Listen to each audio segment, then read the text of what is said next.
How is everybody doing? Good to see everybody. I can see Kenneth is here very early. I can see Lance is here early. Lance, good to see you. Ricky, my man, it's good to see you. FC, True, hope you're all doing well.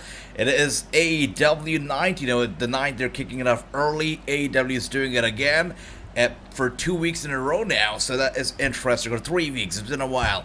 But yeah, we're watching AEW Rampage tonight. It's kicking off early. And it goes on to show that AEW probably does not care about the international market as much as they claim or would like for you to think that they do. Because you talk about Rampage tonight, yes, it's airing early tonight in the USA. But in India, I don't even see Rampage listed for the day. It looks like it's not going to be airing early and probably not airing at all until the evening. So yeah, there you go, AEW. And I can see here, Bobby is here, True, my buddy, is here, and Gary. It's so good to see everybody. Let's see what Rampage is all about tonight. AEW should be a good show, but let's find out. And I just realized that the top the top left here says Dynamite. I know that, I just realized that. I have to change it for the next time. But for today, pardon me. And Lance, good to see you, brother. Hope you're doing well. Happy Friday, by the way, everybody. A very happy Friday. We have made it all the way to the weekend. And there you go, kicking things off here. We have the Dark Order and we have the House of Black. And I know that we know already which team is going to reign superior here tonight. Of course, it's going to be the House of Black. No way is the Dark Order defeating these guys, is it? It's not happening. Not happening in a million years, at least with the momentum that the Dark Order has right now. I don't see them going over anybody, let alone the House of Black. And Ricky, good to see you.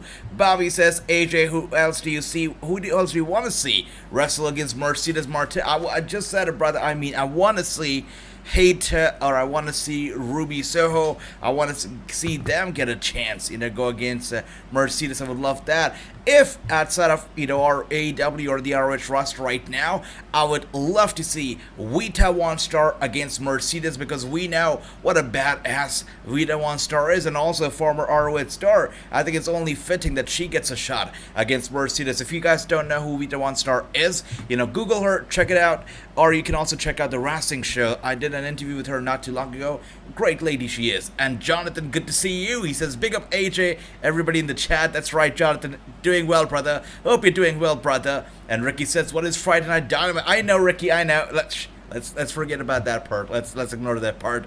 And that's right, Chris is here. Good to see you, Chris. I know you had a job interview today that you said, I could probably believe. So I hope that went well. And Andrew, good to see you, my brother. And as we can see here right now, the Dark Order, actually, their team kind of fighting back, kind of doing well here. And Carlito, he spits on the face of people who are not cool. And you know that I'm cool, which is why Carlito is here. Carlito, good to see you. Hope you're doing well. And hello, good to see you, Mr. Singh. Welcome, welcome.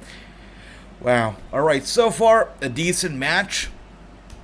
Not too shabby, just alright. And by the way, guys, we know that Triple H is back. A lot of people were speculating that Stephanie McMahon is stepping away. She's stepping back. She's, maybe taking a hiatus because of Triple H's health. And it was a shocking announcement for sure. But now we know that Triple H is back, and he is back apparently full-time. That is what they're saying. Now, Fightful Select says that he is back working full-time at the WWE office, following, of course, the cardiac event. And let's see. So what they're saying is that even though he's full-time, his duties are drastically different from what they used to be before his cardiac event and earlier when he was part of NXT Gold and Black. His duties are much, much different even now. That's the interesting part.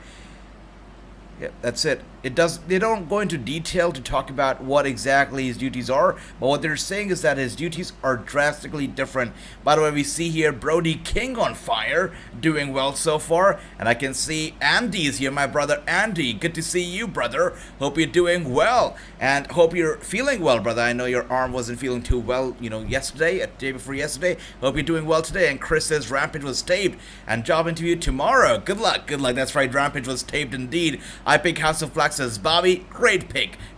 And Jonathan says it is time to play the game. That's right. He's back. Guess who's back? Back again. The game is back. But not in the same role as earlier, is what we know. And Andrew says, come on, AJ, the Dark Art of it, John Silver would have won. But, oh, wait, that's right, you're right. That's right, you got it, brother. You got it. And Brody King right now is wreaking havoc, even ringside. There you go, Brody King with a big chop to the chest. Oh, I feel bad for the guy. Brody King on fire right now. Good to see you. Hello. And Andy says, congrats, Chris. That's right, Chris. Good luck. And House of Black to win says, true. I love that. Next week, Rampage. Finally, in like 3 weeks. For the first time in 3 weeks, Rampage is going to be live. It's great. Look forward to that. And my brother Victor is here. Good to see you, brother. Hope you're doing well. And Chris was again, good luck. And my brother Ross Dog is here. I was just on his live not too long ago watching him playing a musical game. I still don't know what the name of the game was, Ross Dog. You got to let me know, brother. But it's good to see you. Anybody who loves gaming, check out his channel. Great guy right there. And same following week, Rampage is going to be live. That's right, Ricky. Finally, Rampage is going to be live. And I love that. It should be that way. Now, we also got to know that Rampage, somebody got injured, while working Rampage. So we'll see. We know what happened at Rampage last time they were there. Dre and Bryan got stuck between the ramp and the ring, so that sucked, but hopefully he's doing okay. And Clay, good to see you. And AJ Ivy Nile was in NXT UK yesterday. She stepped against Miko Satomura. That's cool. Ivy Nile, one of the very best. I mean, every time I see her on NXT, she brings a smile to my face because she looks like a pure star, an absolute star. But considering her height, and she's not the tallest of competitors, not the biggest, I'm a little concerned how they'll book her on the main roster. Are they going to take her seriously or not? It's a big question. So Ivy now, she's flourishing on NXT right now, but on the main roster, it's a little bit of a question mark right there. And there you go. Andy says, I'm doing good right now when it gets later at night.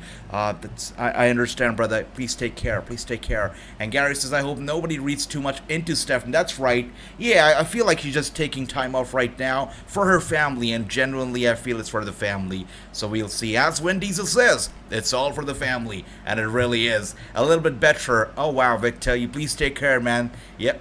And Voss Guitar Hero 2 playing some old school games. That's cool. The old school is the cool school. You and I know that, Ross Dog. Yeah, that's right. Old school rules. But as we can see here right now, the Dark Order not ruling too well here. Look at that. They are in control. Or maybe not.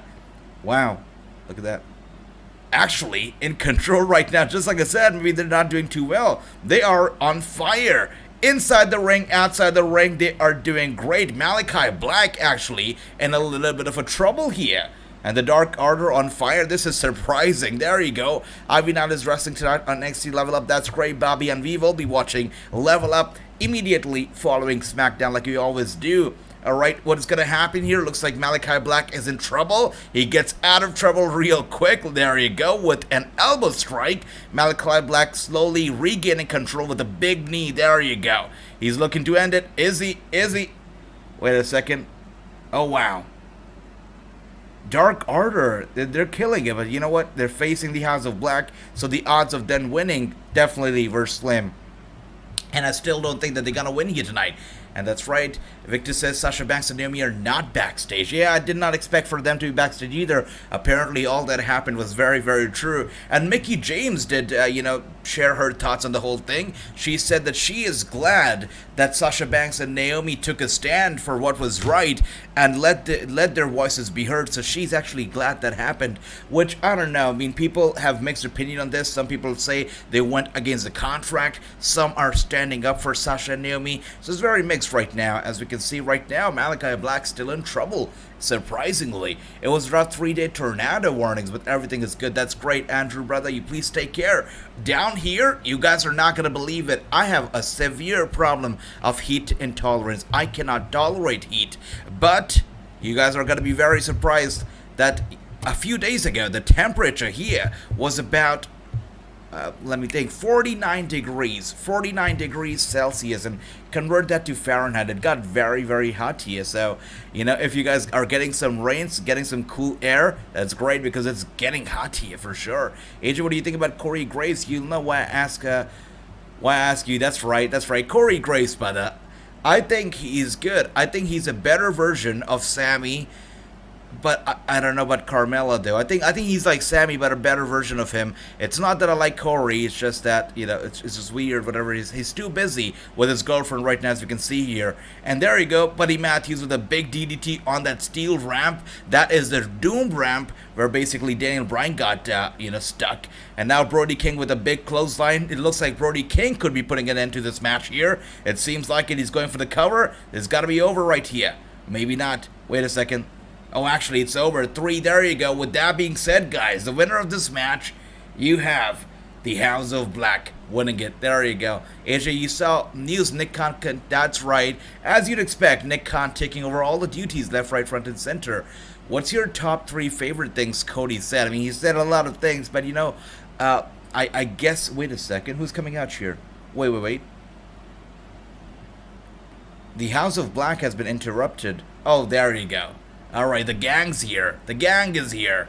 That's right. I love the predictions here. You guys are all on fire. Wanna know. That's right. And Death Triangle here indeed. I cannot wait to see these two teams clash up. Death Triangle. And of course, you've got, wait a second.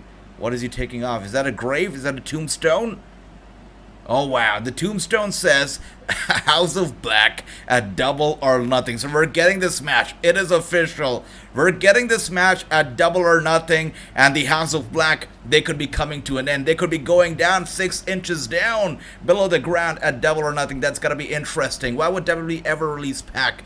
Big mistake for sure. I'm sure they regret it. What update about Daniel Bryan's injury? So what I've heard is that he's okay. Yes, they are saying that he's kind of injured, but I don't think he's going to be out of action for too long. What I've heard is that he's still going to be continuing working, even though he's slightly injured. He's going to be fine, so not too bad. It could have been bad, but he's fine, Russ Dog, brother. He's fine. And AJ, you should interview Mia Yim, since she's wrestling in QNF Mountain match at Impact Wrestling Slammiversary. That's great. And with that being said, I must say, we've got some very, very, very big interviews coming up, and we've had the likes of Edge and Drew McIntyre. And I'll tell you what, even bigger stars appearing very soon.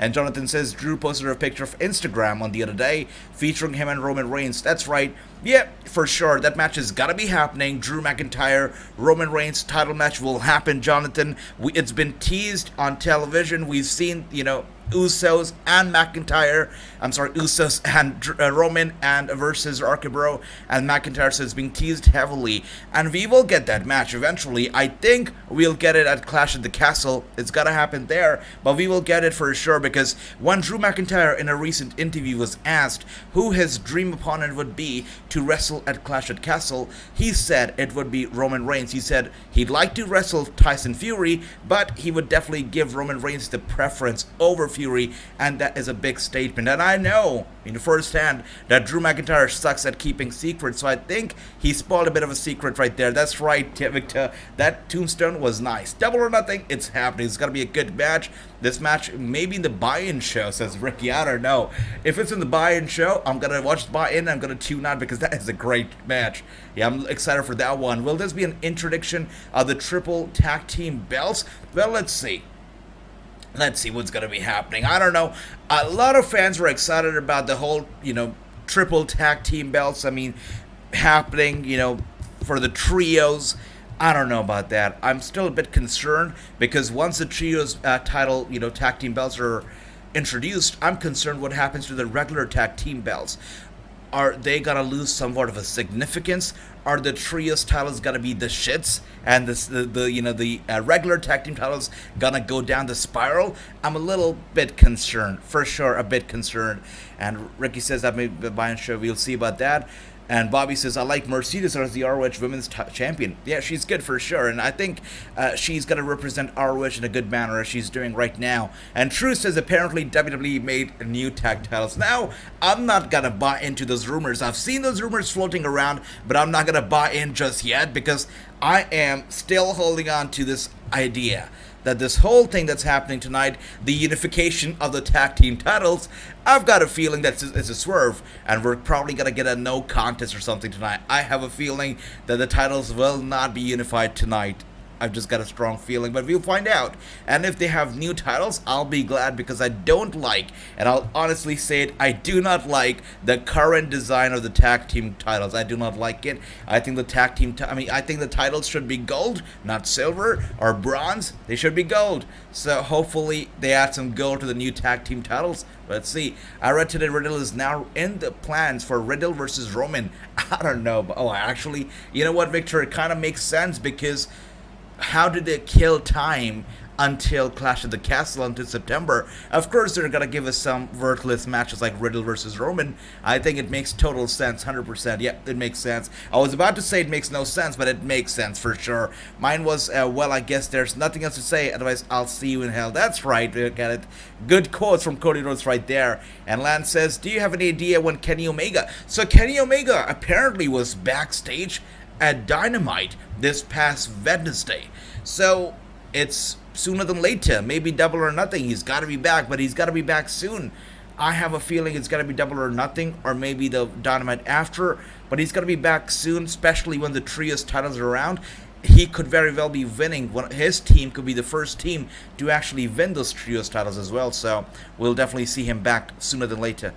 Let's see. We are fighting champions, so you know what? Wednesday night, Dynamite, you got your match, because we want the AEW World Tag Team titles. Okay. We want the IWGP World Heavyweight Tag Team titles. So if we beat you, that's going to put us right in line for those. So you're on. Yeah, and Trent and Rocky, look, I understand you like to make a joke out of professional wrestling, okay? But I want to tell you this something right now. Complete seriousness. This ain't a joke to me, okay? The Ring of Honor Tag Team Champions, that's how I make my living. There we go. FTR with the solid words right there. You're not going to come in my business, in my ring, and make a joke out of this. Wednesday night, if you want to fight, we'll give you the damnedest fight you've ever had. Top guys, out. That's right.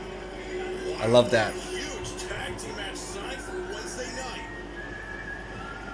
Alright, big matches are in the works right now, as we can see. Cool. The Rampage night has been alright, it's been good so far. And I'm with you, AJ, on the tag team title unification. I don't think it's gotta be happening, especially in a random episode of SmackDown.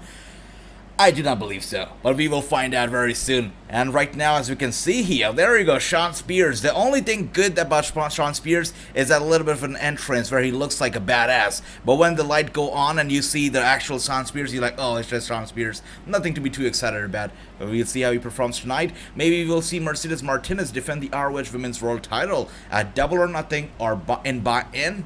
It could be, but again, I'm kind of not loving the idea that the ROH title is being defended on AEW Dark or the buy-ins. Not a big fan of that. I feel like the ROH title deserves some more respect than the pre-show or, you know, a YouTube show. So I feel like more respect. So he better get the TV deal coming soon, because it's not going to last too long. The hype around the ROH title is not going to last too long if it continues to stay on YouTube or the pre-shows. And that's right, AJ, your favorite wrestler, Gaz the Gimp, alright, is wrestling tomorrow in NWA USA. That's nice. Looking forward to that. And there we go, RK Bro wins the match for World Tag Team Championship tonight. Let's see, Chris. Let's see. I do doubt, you know, the Usos dropping the titles, because of course we know the Bloodline, they deserve and they should have all the gold in the world. So really, I feel like if there is a tag team that should be winning, it should be the Usos. But we'll find out. We'll find out. Lance says, Asia looking sharp. Thank you, Lance. Is that too? Yeah, that's right. It's Salmon. That's right, brother. Thank you so much. Yeah, thanks. And FTR defending the ROH tag titles on Dynamite. Yeah, that's right. They are going to be having a big match for the tag team titles on Dynamite. As we can see here right now, by the way, Shawn Spears is in big trouble against the big guy. Big trouble here for him. What if Kenny Omega goes to WWE? I would love to see. I know, brother, but you know what? Kenny Omega will never go to WWE. I don't think so, because I don't believe that WWE would pay him nearly as much money as AEW pays him. I don't think so. Now, I could be wrong, but I have a feeling that he will never get paid, you know, as much as he does right now in AEW. He gets paid a lot, which I don't think he'll get paid elsewhere. And let's see, Spears, there you go. Andrew says Spears, and Ricky says Spears, Bobby says Spears, and Dale, good to see you. That's right, Killian Dan on Rampage, indeed, and he's going strong, brother, going strong here. And Victor says, that's right, he should shave his back, for sure. Shaved his hair, but not his back. And as we can see here, Shawn Spears doing the unthinkable. Every time I make fun of a wrestler or say that they're not good enough, they really prove me wrong. Did you see how he lifted the big guy right there on his shoulders and smashed it down hard? I mean, Shawn Spears just basically shut me up with that move right there. Put his strength on display right there on AEW Rampage. I love that. Love that. And Andy says, Agent Jonathan Gresham no longer working for Impact. Wow. Okay, that's a big blow, I guess, for Impact right there. In this very ring, proving that he's not Superman. There we go. Yeah, Shawn Spears basically proved everybody that he's Superman with that performance. Ricky Starks has had the FTW Championship. I don't think that the FTW Championship even matters anymore. It's a prop. Nothing but a prop. I think the last time I actually genuinely cared a little bit about that title was when Brian Cage was still around, and that was the whole pandemic era. But I don't think that it matters anymore, and even AEW cares about it anymore. That's why Ricky Starks has had it for such a long time. It's surprising that he cares about it even now. And Usos not dropping the titles until Roman loses. I agree, Victor. He should not. They should not drop it for sure. And I love the predictions right here. Everybody on fire with the predictions, and we're gonna be seeing. Wow, look at that. Wardlow and Shawn Spears, Wednesday. It's got to be good. We'll see how this goes. And the Young Bucks and Adam Cole are here. That's right, Ricky. Something right, Kyle. This week you beat Phoenix, and also you did my dirty work for me when you took out the Icon Sting. Yes. Kyle, you are on fire, and I find it destiny. I find it borderline poetic. That Adam Cole oh wow, Kyle Lance, O'Reilly in the thank you so final much. I really appreciate the donation, brother. You're so kind. Thank you. Really, thank you so much. Wow, thank you. I really appreciate it. And who do I think will be the first Trios champs? Just like I said, brother, I feel like it's got to be Kenny Omega when he comes back. I think he's got to be, winning that Trios title along with the Young Bucks. I think that's the way we're going to go down. We're probably going to be having the Elite, that is Cole and KOR and Bobby Fish versus the Young Bucks and Kenny Omega in the finals tournament or whatever we're gonna have for the Trios title. I think it's gonna be that way. It's gonna be Young Bucks and Omega versus Cole and the Elite. I think they're gonna have a bit of a clash for the Trios title. It's gonna be super interesting, but I do believe it's gonna be Omega that's gonna win the Trios title as soon as he comes back. I do feel so. Anybody else with me here? Anybody else think it's gonna be Kenny Omega and the gang winning the Trios titles first? Let me know what you think about that. And once again, Lance, thank you so much for the very kind donation, brother. Really appreciate it. And it's time to stir it up, guys. It is time to stir it up. There we go. Red Velvet and the gang is here right there. Look at Jade Cargill. Now, I know that Jade Cargill is the champion, and she is there to support her girl, but she should not act like a sidekick when she's walking behind Red Velvet, because she's a champion, and she should act like a champion is what I feel. By the way, guys, I must tell you that I am now working on a brand new series for our channel. Something very entertaining and something very, very funny and different, I must say. Really, this is something that I always wanted to do in the back of my head, but I never really had a vision of how to do it. I was thinking about it. I was thinking about the creative. I was thinking about the concept. And last night when I was not able to sleep and I was in my bed, I just got off of my bed real quick because I got this idea, and I got on my computer and I just, drew a sketch of it, and I now have a perfect picture of how I'm going to be doing it. So I'm going to be working on this series very soon, very shortly. It's going to be very entertaining, hopefully funny, and I'm super excited to debut it soon.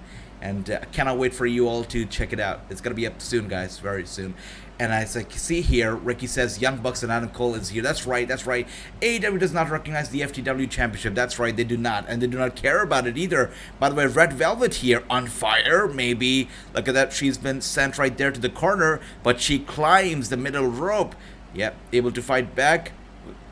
There you go with the slap to the face. Red Velvet on fire here. By the way, I saw matches when Kenny and Hangman became tag team, and I want them to make a tag team return with their matches. That's right, Kenneth. But I doubt it. When Kenny Omega comes back, I think he's going to be a solid heel, I guess, but let's see what happens. We'll find out. And Hassan, good to see you. I like the BCC. I know, Lance. BCC is so good, and I would love for them to be the Trios champion right away, but I don't think it's going to be happening. Not yet. And Bucks versus Hardy, double or nothing. That's right. Bucks versus Hardy is going to be a big match. Now, I know that the Hardys could be getting booked for an even bigger match on the independent circuit very, very soon. I've been told not to spill the beans yet, so unfortunately I will not be able to, but I can just say it's a big match. A match that's been a dream match for a lot of people. They're trying to book them for that match. If it happens, we could be seeing it happen sometime around September, October, but we'll see it hopefully. And Young Bucks versus Hardy Boys, that's right, Dale. We're gonna be seeing that. That's right, Victor. And as you can see here, it is time to stir it up. And as you can see, Red Velvet stirring it up. Oh wow. She goes flying on her opponent and she grabs her mid-air. Red Velvet could be in a bit of a trouble here. And yes, she is. Alright, sent back into the ring here. I pick Red for the win, says Ricky. AEW will just be handing the trios titles to Bucks and Omega. That's right, Andy. I totally agree with you, brother. And Lance says, AJ, I like to support great content. Thank you, Lance. I really appreciate it, brother. Thank you so much. You're awesome. And Bobby says, I pick Chris. Dark Order. There you go. Chris says Dark Order wins the trio. Oh, wow. You think the Dark Order will win the trios tag team titles? That's nice. I would like for them to win it. It will be a nice, sweet moment, but I doubt it. You know, Dark Order, it's hard for them to pick up a regular victory. We just saw them getting squashed right there by the House of Black, so I doubt the Dark Order will win anything that is relevant, sadly. But I would love for them to, you know, get that shot. Don't think they're gonna win though. And Statlander, that's right. Kira, as you can see, Red Velvet still on fire. Yep, still doing well here. That's right, Bobby, Kira Hogan, Red Velvet doing well. And Chris says I pick Statlander. There you go. Andy says Statlander has to get the win. I like Red, but I'm picking Statlander, says Bobby. All right, everybody here siding with Statlander, but I gotta go with Red Velvet. I think she's got to pick up the win. She's got her girls right there ringside for her, so there's no way in hell that she's losing, especially on their watch. It's not going to be happening. I heard Jeff broke his ribs. I did hear something like that too. I'm not too sure, you know, how true that is, or if he's really broken his ribs. I have to look into it, but I did hear that. Not too sure yet though, not too sure.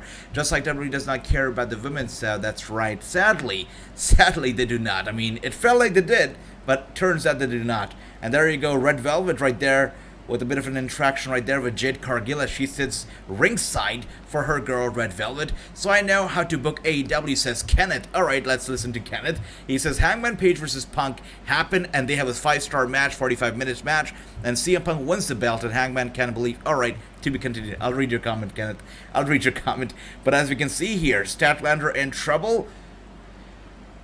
Red Velvet just smashes her leg into the ring post and Statlander is hurt. She's tending to her leg as she's trying to get up. Red Velvet standing in that ring loud and proud, dominating the match right now, going after the left leg of Statlander, really in trouble right now. If Omega returns at Double or Nothing, then Adam Page won't be losing his title to Punk, because that means they'll have an Omega reclaim it. You never know, Andy. I mean, you could be seeing Omega not going after the world title and only going after the trios. You never know.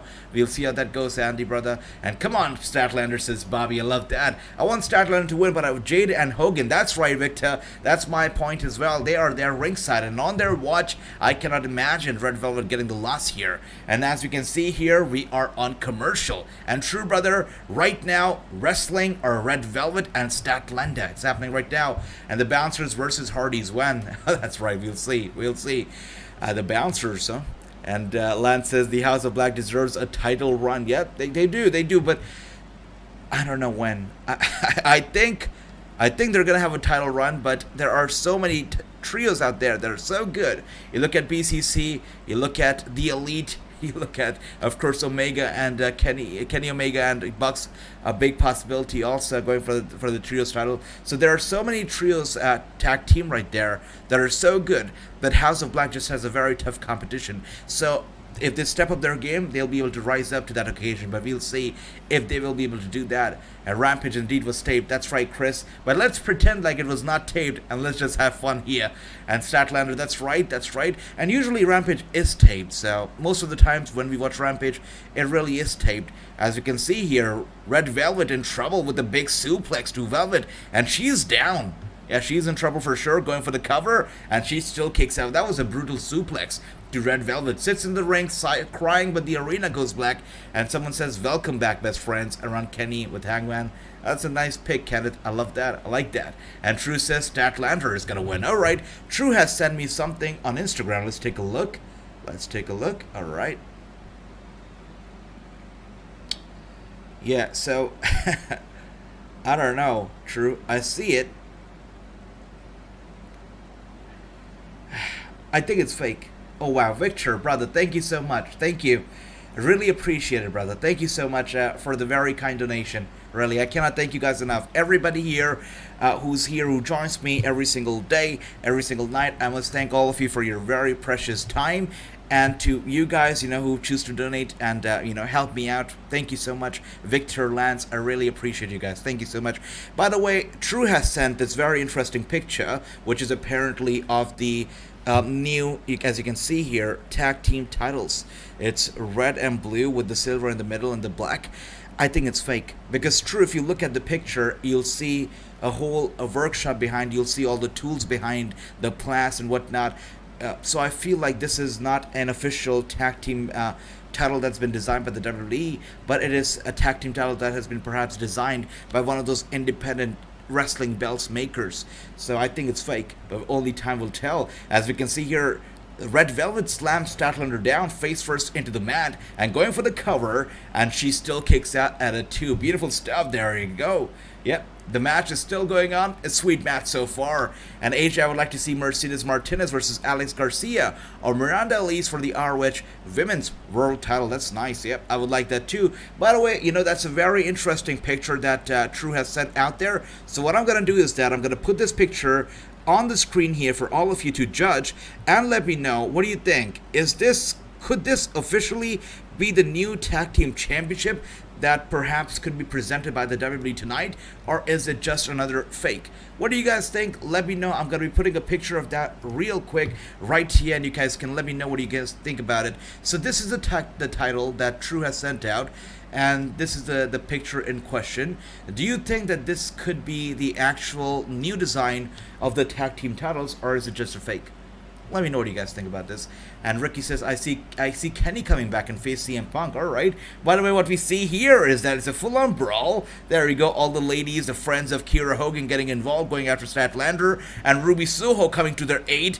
And now the girls are going after Ruby Soho. It's interesting because Jade Cargill was actually standing down ringside, and she was not getting involved in this brawl until and unless Ruby Soho got involved. And Jade Cargill comes in, she grabs her by the hair and slams her down hard. Look at that. Yeah, there you go.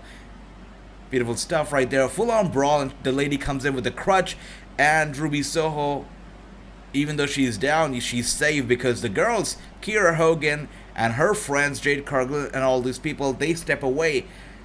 And now giving time to Statlander and Ruby Soho to recover. That's right. And Victor says, Tay Conti, don't tell me that Tay Conti's on television right now. I don't want to see that. But anyways, we're going to be seeing the finals, the tournament. We're going to be seeing it very soon. I cannot wait for it at Double or Nothing. Let's see how this all goes down. But the hottest free agent, that who once was the hottest free agent, Tony Nese, right now on my television screen. That is interesting. AJ, do I miss Daniel Bryan getting his leg stuck in the ramp? Or it's definitely got to be edited out, and especially because that moment took place after the show went off the air, basically. It took place, in the 10 minutes. For the 10 minutes after the show went off air, people were sitting there and waiting for Daniel Bryan to be set free, because he was there after the show was recorded, was wrapped up. He was stuck there for about 10 minutes. So that part will definitely be edited out. It will not be a part of the show. I don't think so. His history says he will be doing that. That's right, Andy. That's a good point. Yep. I love that. And I love the predictions here.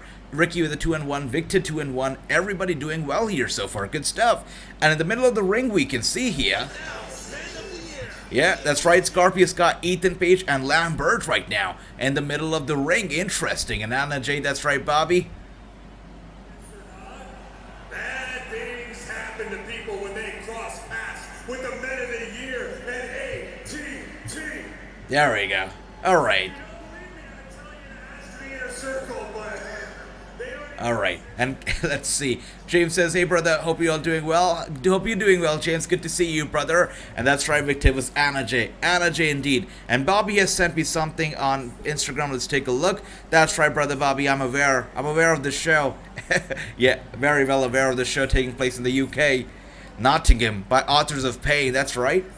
And Scorpio Sky with some trash talking right there. Once again, guys, the title belt that you see up there is the one that's been sent by True, asking if this is the real title belt, if this could be the new WWE Tag Team title belt. I think it's not real, because if you look at the background, you can clearly see that this belt was being worked on by somebody, by some designer, and that's why you see all the tools and stuff. You can see that's been worked on at some garage or somewhere. So definitely, I don't think it's real. I don't think so. But True, thank you for sending this up, brother. You're awesome. And as we can see here, Victor called for her, and she's here. Sammy and Tay. What part of no do you not understand, moron? There we go. Wow. So Sammy is smashing something right here on Dynamite, on Rampage, and it is the TNT title. There you go. Oh my gosh. You know what? I was kind of happy that this week we get to see Sammy and Tay in a backstage segment, and they're going to be smashing a title, not each other, so that's a good news. But no, you know what? Once they're done with smashing the title, they now start making out with each other. So very, very annoying. Very annoying.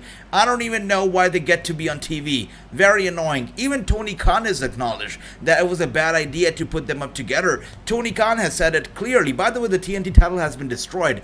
Does this bring an end to the TNT title? Is it goodbye forever? Is Sammy or is Tony Khan mad at TNT throwing their Rampage show around here and there like no tomorrow, and that's why they're destroying their title, the TNT title? Is that so? I guess we'll find out. But for now, Sammy has destroyed that title. No respect whatsoever.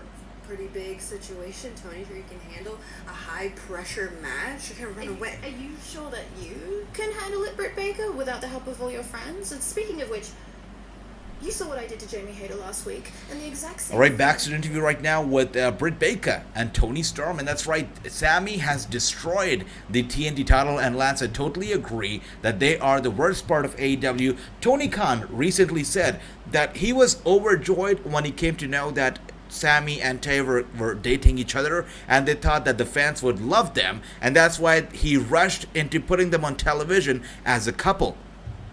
But Tony Khan now realizes, and he said it on record, that fans love Sammy, which I don't agree, but he says that fans love Sammy, as a single act, and they love Tay Conti as a single act herself, which I don't agree with. But he says that the fans do not love Sammy and Tay together, which I totally agree with. Here we agree. And he says it might have been a mistake to put them together, but he is now fixing that mistake, and now he is presenting them as heels, which I still don't think is working, but more power to Tony, I guess. But a bad idea, for sure a bad idea. And James says, AJ, sorry you haven't been on the streams lately. No problem, James. You know you're always a part of the family, and you're missed whenever you're not here. And when you're here, we're all happy. It's good to see you. And that's right, Ricky, R.I.P. TNT title, for sure. Seems like it's time's up for the TNT title. And that's right, today Caden Carter turns 34. Cool, Chris, thanks for that. They smash the title, then smash each other. That's right, Andrew, that's what it seems like. Really weird, very weird. And Victor says, I picked Tony Storm to pick the DMD Wednesday night on Dynamite. I don't know about that, Victor. I think here we have a difference of opinion. I want to see DMD go over. I mean, I like Tony. I liked Tony when she was with the WWE, but I like DMD better for sure now. 100%. That's right. Chris says all boyfriends and girlfriends do that. All right, valid point, I guess. And he says they are the best thing of AEW. All right, interesting. I appreciate that. By the way, guys, Tony Storm, since we're talking about Tony Storm, I just came across an interview that Tony Storm did not too long ago, where she said that WWE, you remember that whole segment where she got pied in the face, and I guess she pied Charlotte Flair back and was pie all over them? Yeah, I remember that segment, pretty sure. It was on SmackDown, all of that craziness happened ringside. Now, Tony Storm has said that WWE had a whole different idea for that segment. They did not want pies to get involved. Instead, what they wanted was for Charlotte Flair to rip Tony Storm's shirt apart. That was the plan. And Tony Storm was asked if that is something that she'd be comfortable with. And Tony said in that interview that when you have a job that pays well and you want to keep that job, if you say no, you're going to get fired. So she said that I said yes because I wanted to keep my job. she said she wasn't a fan of it. She felt uncomfortable with the idea, but the idea was that her shirt would have been ripped apart on live television by Charlotte Flair, and it was meant to happen, but somebody thought it was going to be a bad idea. It would attract some negative PR, which is why they replaced the shirt with the cake, and that's what happened. That's right. And I saw the fans in the comments, under that interview saying that, all right, so Toni Storm doesn't have that problem with the shirt ripping off unless she's getting paid for it on OnlyFans. That is interesting. That's interesting. But yeah, that's true. Wrestling does need a union, and all the stuff that people are talking about now is not okay. If Toni Storm is asked if she's comfortable to do something like that or not, she should be comfortable to say no. That is what the whole environment should be like. If she's comfortable doing it, more power to her. Go ahead, do it. But if she's not comfortable to do it, she should feel comfortable to say no. Which she was not comfortable to say that, and that is a problem, which is why wrestling needs a union. True, I totally agree. Did they smash the interim that's right. True, they have smashed the interim TNT title. That's what they've done. That's right. It's over. It's over for it. Now, I don't know if they're going to be retiring the TNT title as a whole, but they have definitely smashed that one title for sure. And who was the giant that was Sean Spears' opponent? It was Killian Dunn, I believe. Yeah, the former WWE superstar. I think he shaved his head, but that was him. Killian. It was Killian. Good to see you, Fallen. And Lance, thank you. I forgot about that. That's right, guys. Like the video. Like it. Thank you. And everybody who's new here to the channel, subscribe. Thanks for that, Lance. Thanks for the reminder. And I'm surprised the TNT allowed. That's right. I agree. They smashed the TNT title on a TNT network, so that is interesting. And now it is time for that split screen interview with Mark Henry. We have BCC, and we have, I like to call him Evan Bourne. Even now we have Evan Bourne and Dante Martin. And look at this guy. Moxley is so funny. Doesn't even face the camera, looking the other way around. He's great. Her shirt was supposed to have been ripped open. That's right, Victor, it's true. And I'm with Bobby. Toni Storm wins next week, says Chris. Alright, interesting. There you go. But in reality, you're a low-budget version of me. There you go. I love that, Kenneth. I love that. Yeah, it's a good idea. And Andy says, WWE wanted Charlotte to rip Toni Storm's shirt off. That is messed up. Indeed messed up. And true, 100% agree with you still, brother, that wrestling does need a union. And this is exactly the situation that proves why they need a union. AJ, have you heard anything on Sting ankle injury from last week? Now, I have heard that, he was injured. That happened. Haven't heard if he's going to be, back on the road or not, if he's going to be taking some time off. Nothing confirmed, no confirmation on that yet, Victor. But if I do hear something, I'll let you know. Thanks for that. And that's right, Andrew. It is time. Almost time for the main event now. And WWE or AEW needs agent to book for them. Thank you for that, James. Thank you. But I tell you what, I could be a terrible booker because I've tried booking the universe mode in 2K22 and I'm terrible at that. So I could be a terrible booker, but I think I'd be a good voice. So if they want to hire me for the commentary, I'd be open. And let's see. And we look at that. Super Crew TV is here. Super Crew TV, it is good to see you. By the way, Super Crew TV, what a great guy. He did a recent video. He does videos on 2K22, and Super Crew Video did a video with me. He downloaded me on 2K22, and he did a match on myself versus Veer Mahan. I lost that match, but that was a very sweet match, Super Crew TV. Thanks for that. It is good to see you here. And Kenneth says weeks of going back and forth. That's right. That's right, I love that, Kenneth. I love that energy, brother, that you bring to the booking. Good stuff. And I would like to see Carmella get an opportunity to wrestle somebody on Impact. I'd like to do that too, Bobby, for sure.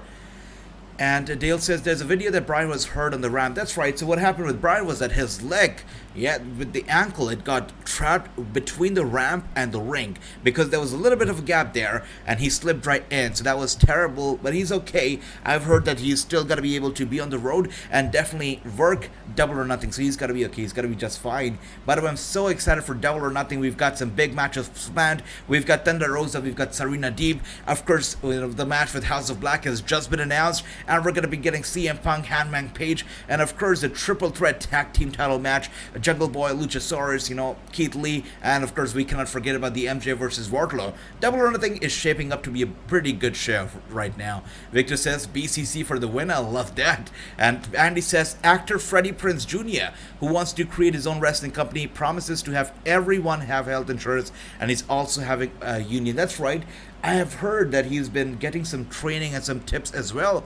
So from a wrestler, free wrestlers actually. So that's good. Now, wrestlers need insurance. It baffles me that so many wrestlers, most of them, actually don't have insurances, or they have their own insurance not covered by the company, which it just totally baffles me. I don't get it. I don't understand. By the way, the Death Triangle versus House of Black is going to be such a good match on Double or Nothing. I cannot wait for it. It's going to be great for sure. And Lance says, I love AEW. That's right. And you know what, guys? I love any show that we watch together. No matter it's an indie show, no matter it's your good old AEW or WWE. Well, if WWE Raw is very bad, then it's a different picture. But most of the shows, I love watching it with you guys. And without you, I cannot. If I skip on a show, I do not watch it, because I cannot watch a show without you all. You all make it so much more entertaining and enjoyable for me. Thank you for that. As you can see here, Evan Bourne making the entrance with Dante Martin. Let's see how this goes.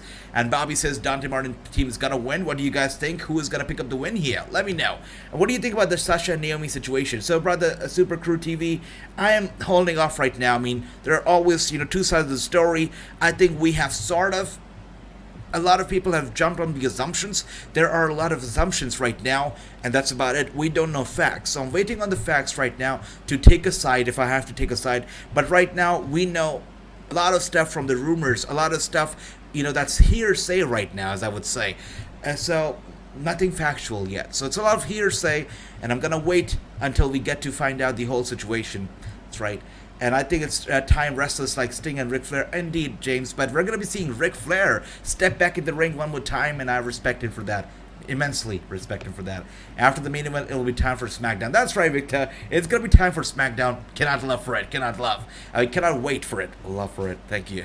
And people, I read Super Cruise TV's comment, all love, and I said love. Thanks for that, brother. Love you back. And people are hoping Bayley's coming back to SmackDown tonight. That's right, Chris. I know you and I totally are. I know that Clay is. You are. Hopefully Bayley comes back. I'm glad we aren't dealing with spam. That's right, Andy. They're long gone.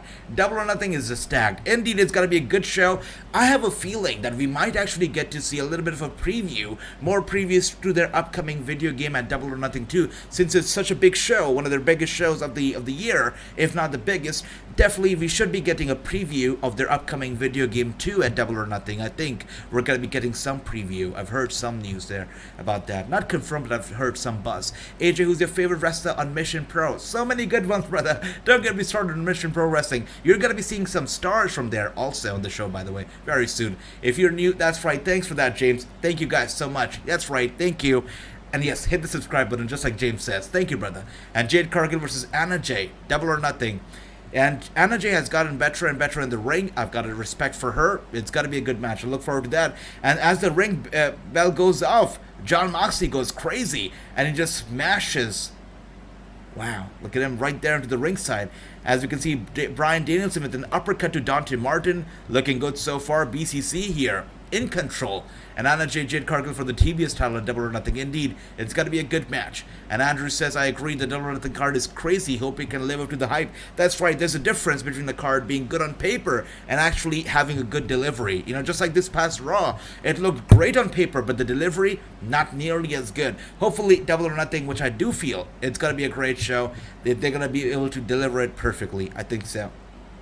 And as we can see here, Moxley with a suplex to Dante Martin. He goes down and goes for the cover, but Dante Martin with the kick out right there. He struggles to get to Evan Bourne, by the way. I don't know why. I know you guys probably hate it so much, but I still love calling him Evan Bourne. Oh my god, the 360 splash that he used to do, man, so good. Back in the WWE days, I remember that. He was such a young kid, so fresh. I still remember how he was doing a 360 splash, and that got turned into an RKO out of nowhere from Randy Orton. So beautifully executed on Raw. I still remember that so clearly. Such a great moment. And Kenneth, I love your picks right there. I love how you book the shows. You should be a booker for the company. You're doing great. And I like the Amber Noah. By the way, yes, Amber Noah match against Sky Blue. That's right. Amber Noah has been on fire lately. I've been seeing her name popping up here and there a lot. So good for her. And Victor, thanks for that. Who is wrestling right now, brother? Right now, it's a tag team match. The main event of the night. We have Bryan Danielson. We have Moxley versus Dante Martin and Evan Bourne. That's right. This match is taking place right now. And this is the match after which Bryan actually got his foot stuck in the middle of the ramp and the ring. So I'm pretty sure that part is going to be cropped out. It's going to be trimmed, but we'll see how this goes. Oh my gosh. I just saw this. I thought, what a weird way to put a commercial for Scooby-Doo. I thought that was an animated character, an animated figure, just edited into the show. But I just realized that there is a fan in attendance wearing a Scooby-Dooby-Doo costume. And that is the funniest thing ever. If this was a WWE, they'd probably have him take it off. Because, you know, you don't want to advertise something that you're not getting paid for. But Scooby-Doo is there. And he's watching AEW Rampage. So that's great. And Moxley gets Evan Bourne up, and Evan Bourne with the counter gets him down. What a neck breaker that was. Going for the cover, and Moxley with a kick out right there. Not too surprising, not too surprising. I think the BCC says Chris Banks is great indeed, James. And Daniel and Moxley for the win, says Victor. I love that. AJ, which indie wrestler do you want to see wrestle against Mercedes Martinez for the ROH Women's? Again, just like I said, Vita Monstar would be perfect. She's independent right now. She's a free agent. Would be a great fit, you know, against Mercedes. Very alike. Their movesets, their personalities, very alike. And she's also a former ROH star, so why not? By the way, Evan Bourne gets sent into the ropes, and he is hurt, he is down, and now we're going to be seeing somewhat of a double team here. Oh, wow. Moxley just tosses Evan Bourne to the ringside, and now Bryan with a big knee right there to Bourne. And do you see Danielson and Moxley holding the tag team titles? I do think so, Lance, brother. I do think so. I mean, they should. They definitely should. We could be seeing these two holding the tag team titles, and maybe Utah going for the TNT. Never know. That could happen. And Combat Club to win. That's right, true. They should win. They have to win. If you think Asia should have $1 million, thank you for that, James. Thank you. I think so.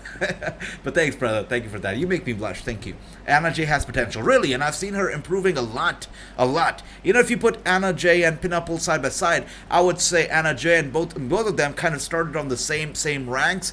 In terms of in-ring performance, they were kind of equals. But Anna Jay has come a long way. She's a lot better now. She really is. I said Dante Martin will be the next member to join Mox.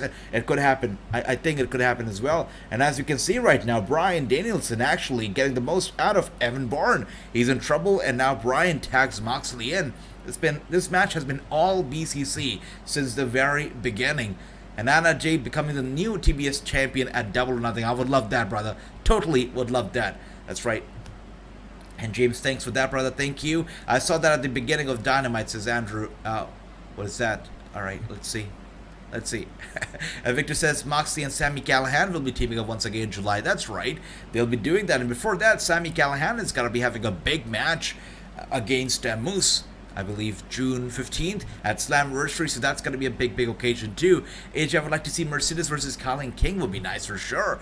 AEW should make the TNT Championship a tag belt. Interesting. Actually, I've never heard that. That is interesting. Love that.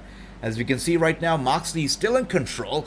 This is so surprising. It's been all BCC. And poor Bourne or Dante Martin have not been able to get the upper hand once. Yeah, there we go. Dante Martin did try. I mean, that was Evan Bourne did try. But Moxley just tosses him out of the ring right there to the ringside. And now smashing him right there against the table. Into the table right there goes Evan Bourne. And he is in deep trouble. Moxley and Bryan, I don't even know if this is a debate anymore, because we know that they're clearly winning here. And Moxley and Danielson versus FTR, Tony Khan, make it happen indeed. Would love that. And that's right, Andrew. You guys see it? I see him. Scooby-Dooby-Doo sitting ringside, enjoying Rampage. He always does. And James says, I've said this before, but AJ, you make wrestling more enjoyable. Thank you, brother. Thank you. And I can say the same for all of you. You know, I say it all the time. You guys are my co-host, all of you. So you guys, make this enjoyable for me. Thank you. Have you ever interviewed Taya? I have not interviewed her yet, but I would love to. I'd love to do that. Let's see. Hopefully we can make it happen. But just like I said, we've got some big interviews coming up very, very, very soon. I'm actually checking my email right now as we talk, because I'm expecting a confirmation regarding time really soon, maybe tonight, maybe tomorrow. But yeah, big interviews that are happening very, very soon, guys. Isn't it Matt Seidel? That's right, that is Matt Seidel. I just love calling him Evan Bourne, because we know We know, his origins, and I don't know why. I cannot get the name Evan Bourne out of my head. Whenever I see him, his entrance music song from the WWE plays in my head. I don't know if you guys remember it, but it was like a radio chatter, or I don't know, a transmission, along with some random music. It's like, it seems like such a created restless music from a WWE video game. Very weird. What a weird entrance music that was, but I loved it. Evan Bourne makes me smile. And look at that right there. Evan Bourne with a tag to Dante Martin, and he actually knocks off Moxley off the apron. Dante Martin with the hot tag on fire right now, and he is getting the best out of Moxley. Moxley's in trouble. There you go. Before he gets stuck in that ramp, he is stuck here with Dante Martin, and Dante Martin goes flying right there, both on Moxley as well as on Bryan Danielson. I like that, and that's right, Sabu. That's right, Sabu's got to be here. And as you can see here, Dante Martin climbs the top turnbuckle, and he's looking for another big dive. He goes crossbody right there on Bryan Danielson, and going for the cover, and Moxley gets in there to break the cover right there. And Bobby says, I like Shauna Reed. She has wrestled at AEW Dark and Elevation. That's nice, Shauna Reed. I'll check her out. And Jeff, it is so good to see you. Welcome. We're just finishing off with Rampage here. It's been a sweet show so far. We're in the last few minutes, maybe the last 5 minutes of Rampage. Dante Martin on the top turnbuckle. Bryan Danielson with a big elbow strike to Martin. He is kind of dazed, kind of dizzy as he sits right there on the top turnbuckle. And Bryan is looking to hit the big one. Is he going to be able to do it? Let's see. Yeah, it's it. What a big move. What a big dive of the top turnbuckle. And then he locks in the submission hold. Dante Martin, it's probably a bad night for him. And Andrew, that's right, AJ got me back. Thank you. Thank you, James. I really appreciate it. Thank you, guys. You're so nice. Thank you. And as we can see here, Bryan has the submission hold locked in real tight. And Dante Martin just trying to crawl to the ring ropes. Look at that. And Dante Martin and Matt Sydal, that's right. That's right, Victor. Speed does kill. Yep. And Bryan just grabs the arm of Martin, not letting him reach the ropes. And now Martin trying to get his leg on the ropes. There you go. Causing a rope break right there. And you should interview Shauna Reed. Okay, since she wrestled yesterday at Impact Wrestling. Shauna Reed. Okay, I'll look out for her. Thanks for that, Bobby. And Dante Martin causes the rope break, and Bryan is not happy about it. And he's going with a series of the yes kicks right there on Dante Martin's chest. Dante Martin dazed, he's dizzy, but Bryan Danielson is holding nothing back. And that's all I see. The lady who wrestled Masha Slamovich. I love that. All right, thanks for that. Thanks for that, brother. And Bryan Danielson on fire here. And Moxley's loving it. Bryan's loving it. I know we're loving it. This is great. Great stuff so far. And the tag's been made to Moxley. He's here to pick up the pieces. He's here to hit the big one, I guess. Or could we be looking at a double T move? Oh, double T move it is. And Evan Bourne gets here. Wow, Evan Bourne gets in here. Goes after Bryan. Knocks him out. And Moxley grabs Evan Bourne. And there you go, a counter from Evan Bourne right there. Beautiful kick from Dante Martin to Moxley. And now a double team move right there from Bourne and Martin to Moxley. Moxley's down. Are they going to lose this match? That's going to be very, very unexpected. But the last minutes of the match, Bourne and Martin on fire. As we can see here. Moxley, by the way, I'm so glad that whatever happened with, Bryan and the ramp in the ring, it should have never happened. But I'm so glad it did not happen mid-match, because that would have been an absolute chaos. As we can see here, it was going to go for the cover, but Bryan gets in there, breaking that cover real quick. So far, what a great show it's been. It's been a great show. I would bet my house on this, but I guarantee you right now, if AJ was a commentator on a wrestling show, the show would get more fans. Thanks for that, brother James. Thank you for that. Really, really appreciate it, brother. Thank you so much. And as we can see here, the match, sweet match so far. Really cool. And Dante Martin gets up standing right behind Moxley, and Moxley looking to end it. But Martin with the reversal goes for the big elbow strike to the chest of Moxley, and a springboard dive. That's where he went wrong, because Moxley has a sleeper hold locked in. It's over for him for sure. And Martin gets Moxley's... Wait a second. Wow. I thought it was over. I thought Martin won it, but no. Moxley with a kick out once again. Martin now climbing the top turnbuckle. He's looking for a high-risk maneuver right there of the top turnbuckle. And Moxley catches him right there and throws him, grabs him. It's over for Martin for sure. There you go. Putting Sydal and Martin over. That's right, true. They are really putting them over. You're right. And maybe I should start calling him Matt Sydal as well, and not Evan Bourne. You're right. But there you go. There you go. What a great match this has been. Really, non-stop, back and forth. I am loving it. And that's right, somebody buy Moxley a belt. Poor guy needs it. That's right. And he is going after Dante Martin right now. Just literally ripping his head off the shoulder. Man, this is tough. With those elbow strikes, it's terrible.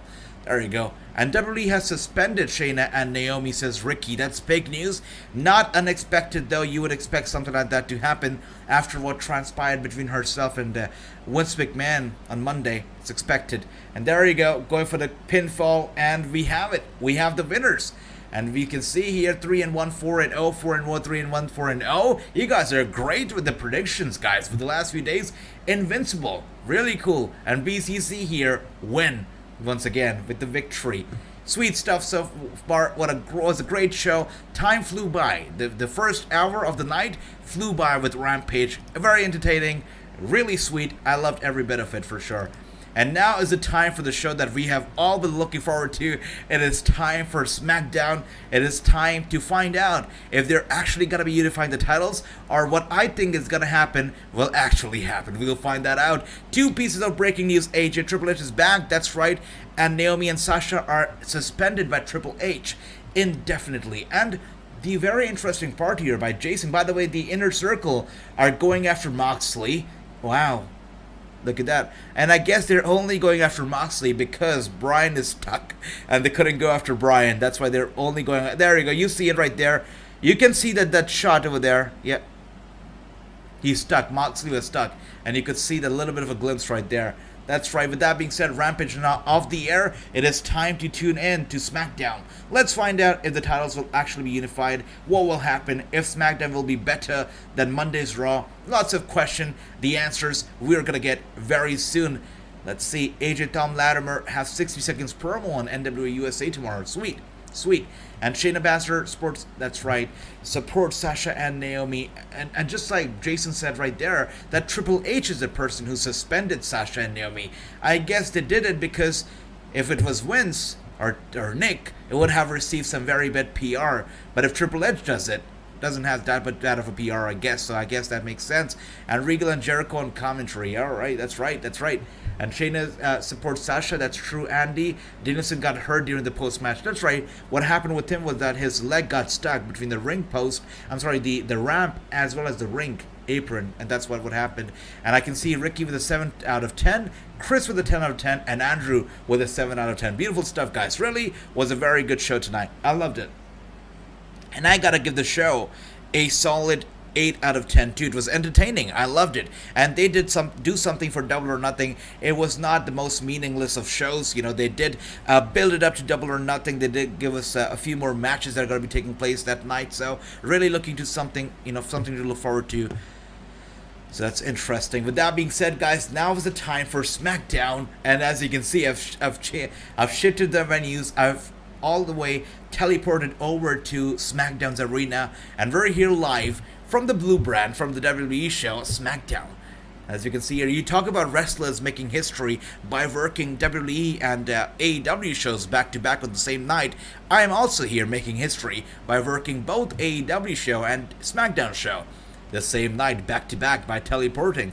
And who do you want to see face Ronda next? I think Becky would be a great competitor for Ronda Rousey, for sure.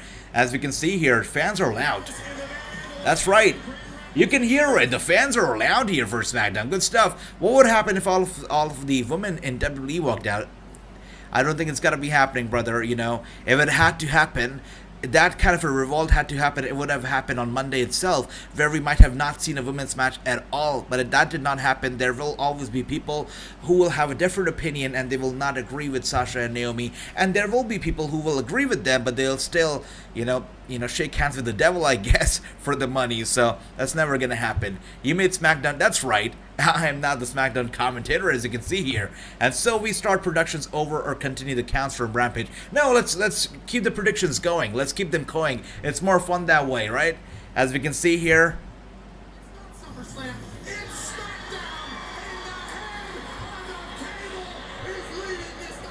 And if the fans are so loud, it only means one thing. What that means is that the head of the table is kicking things off. The fans love this guy. And really, anytime that he's not opening the show, that turns out to be a lame show. Let it be Raw, let it be SmackDown. There you go. Roman Reigns, the head of the table, is here, and the fans are acknowledging him for sure here. AJ, how fast you are teleporting? That's right. I've got some magical powers, brother. That's it.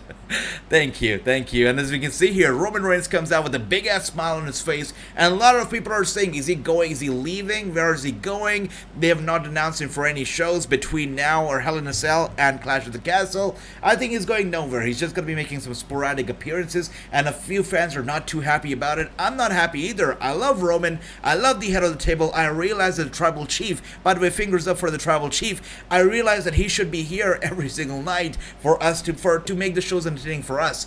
But you know what? If he appears every single night, every single day, he's gonna lose his luster, his importance. So he's gotta maintain that too. He's gotta maintain his importance. So the sporadic appearances will help him in the long run, that's for sure. And James says WWE will still have Dominic. There you go. Dominic Mysterio. Oh yeah, Dominic will definitely save the roster. I love that. And that's right. Fingers up for Roman Reigns. Bobby says, I'm not a fan. Wow. Whoa, whoa, whoa. Big statement right there from Bobby, who says, I'm not a fan of Roman Reigns. Wow, that's a big one. And Andy says, if all the women in WWE would have done that, best move would be for them. Clearly, WWE does not care about the women's division, says Andy. That's right, brother. It's sad. The breaking news coming in right now, as you guys reported yourself, was that Sasha and Naomi have been indefinitely suspended. Wow, suspended by Triple H himself. Not by Vince, not by Nick Khan, but Triple H apparently made that phone call to let them know that they have been suspended. And you know, people love to hate on Vince, they love to hate on Nick, so if or even Johnny Ace or John Laurinaitis. So if any of those would have made that phone call, they would have gotten heat, and you know, even the talent would have actually, you know, raised their voices against them. Now, Triple H doing it, actually, it's a safe spot for them, because talent, they love Triple H. The fans love Triple H. He just went through something harsh, and you know, if Triple H is making the decision, you go like, you know what, maybe that is the right decision. Maybe that is the right thing to do. So Triple H making the decision is very smart of the WWE for sure. I think Bayley will return tonight. There you go. Clay says Bayley will return. Chris, what do you think? Is Bayley coming back tonight? Let me know what do you think. And Ronda Rousey versus returning Bayley, says Chris. I love that. There you go. And True, I love that. Finger up for Roman for the Tribal Chief. Tag team match should have been safe for pay-per-view. I agree, Jeff, and that is one reason why I think that the whole thing that's happening tonight with the unification is not actually going to happen. I think it's a swerve. I think it's just a draw, you know, for the viewers, and it's not actually going to happen. I don't think that the tag team titles are going to be unified here tonight. And Bobby says, and Andrew says, Bobby, I'm there with you. Not a big fan of Roman either. There you go. Okay, all right. You know what? I was with you guys, and I can go on a rant here. I can tell you how much I hated Roman Reigns. I'll tell you that during the commercial break, because right now the Tribal Chief is finishing off his entrance. I guess he has something to say, so we'll find that out, and then I'll tell you how much I used to hate Roman Reigns in the commercial break. But let's see what does Roman have to say here.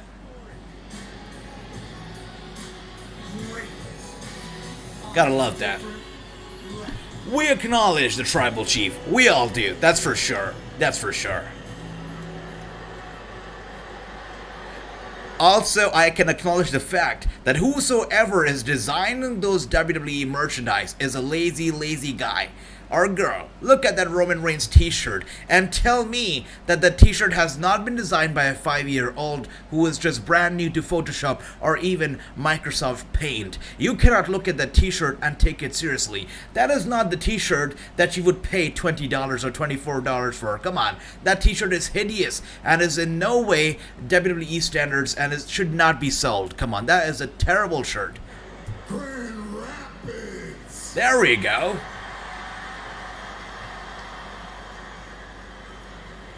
Acknowledge me. Yeah, that's right. We all acknowledge the one, the Tribal Chief. No, True, I get it. The shirt is simple and to the point. But we also had a simple shirt in the Paul Heyman guy shirt. But, you know, the way the creativity behind it stood out. This one, no, I don't think so. I think it could have been better. I'm not a fan of the design. You know, I have OCD. And when it comes to bad designs, I really have bad OCD. This one, I see a lot that's wrong in this shirt. You know, the alignment, the font, the background, Roman Reigns. I see a lot that's wrong here. Tell them why.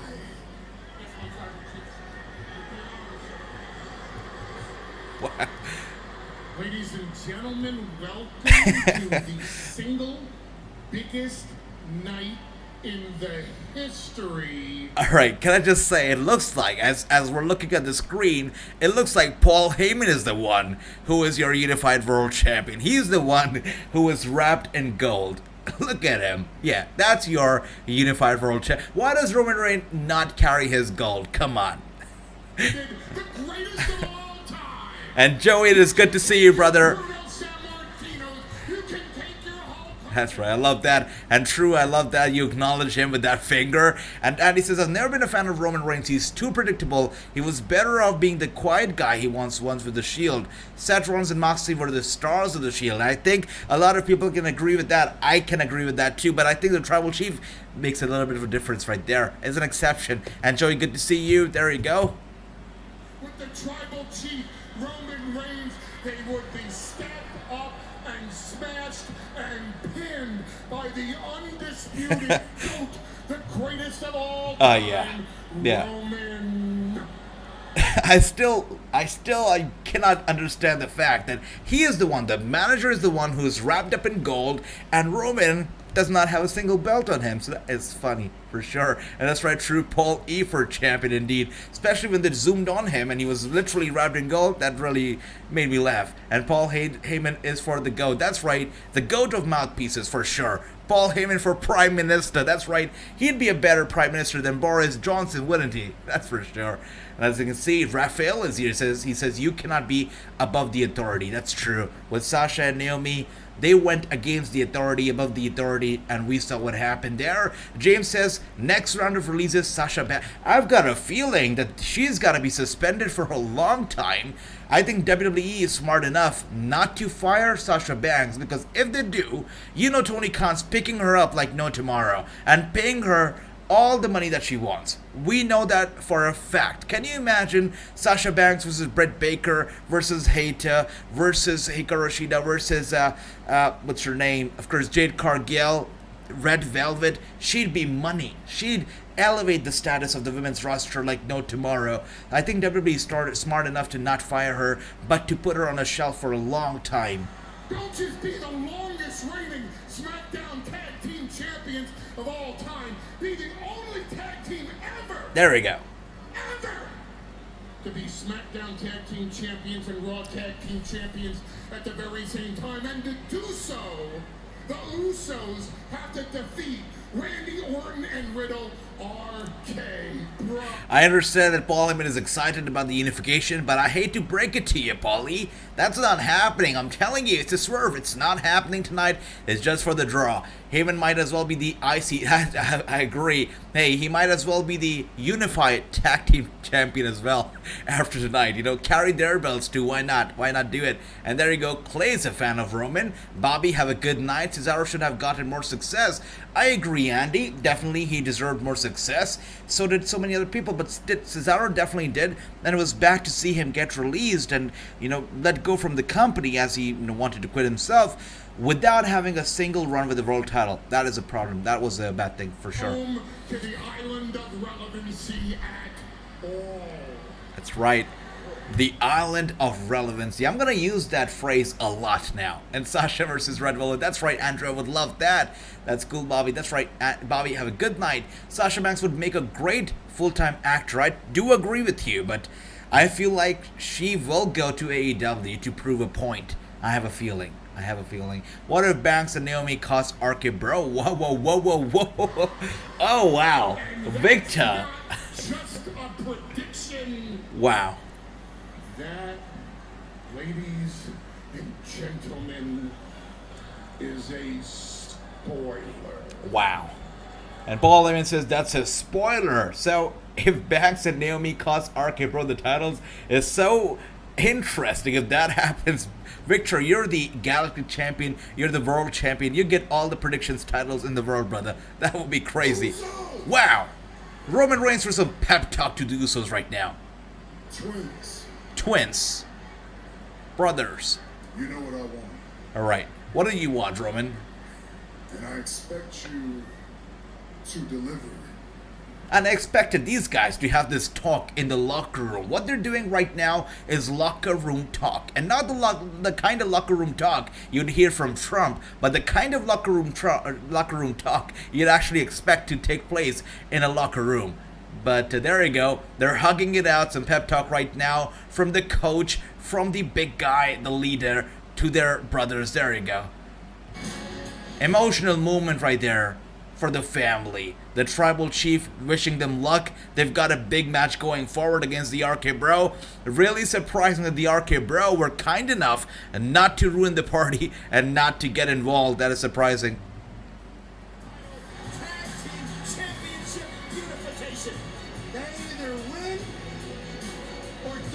Of course, this is going to be the main event, so we got to wait until the end of the show until we find out that the tag team champions are not going to be unified. And Sami Zayn here, the one-sided affair that he has with the Bloodline, he's backstage watching the whole thing on television. That's a nice, beautiful television, by the way. AJ, do you think Triple H has full control of WWE Raw? Well, if he does have the control, I think to some extent, maybe, but I don't know if he really does. He have full control? Because what I read from Fightful was that his role has changed a lot, and maybe he doesn't have as much of power now than he had back in the day. So are you sure that he has full control of Raw and SmackDown? I don't know. Let me know if that's confirmed, because I haven't read that yet. Because if that's true, that's big for both the brands, and very unlikely too. We'll see. Usos should be unified champion. I agree, true, they should. It should not be the RK Bro. It should be the Usos for sure. And especially if Riddle's got to be going after Roman Reigns for a program against Roman Reigns for the titles, they do not have to be the tag team champions at all. So definitely for sure. And Sami is here. Sami's got to be fighting Shinsuke Nakamura after this commercial break. Is Sasha ever to be released? I see her and Rihanna having a farewell match as a team, and then I see Sasha taking more interest into it. I mean, Sasha will excel in Hollywood for sure. She'd be a big star, 100%. I totally agree with you, Andrew. And your brother, I totally agree with you. And True says Roman is a rat. There you go. There you go. Love that. What? True says it as it is. He says Roman is a rat, probably is true. And Victor says after they cost RK Bro the titles, they joined the Bloodline. I would like that. That would be better than them just sitting on the shelf and doing nothing. I would love that, actually, for sure. But very unlikely. Brock Lesnar joins the Bloodline, then feuds with Paul Heyman. Can you imagine Brock Lesnar joining the Bloodline? I would love that.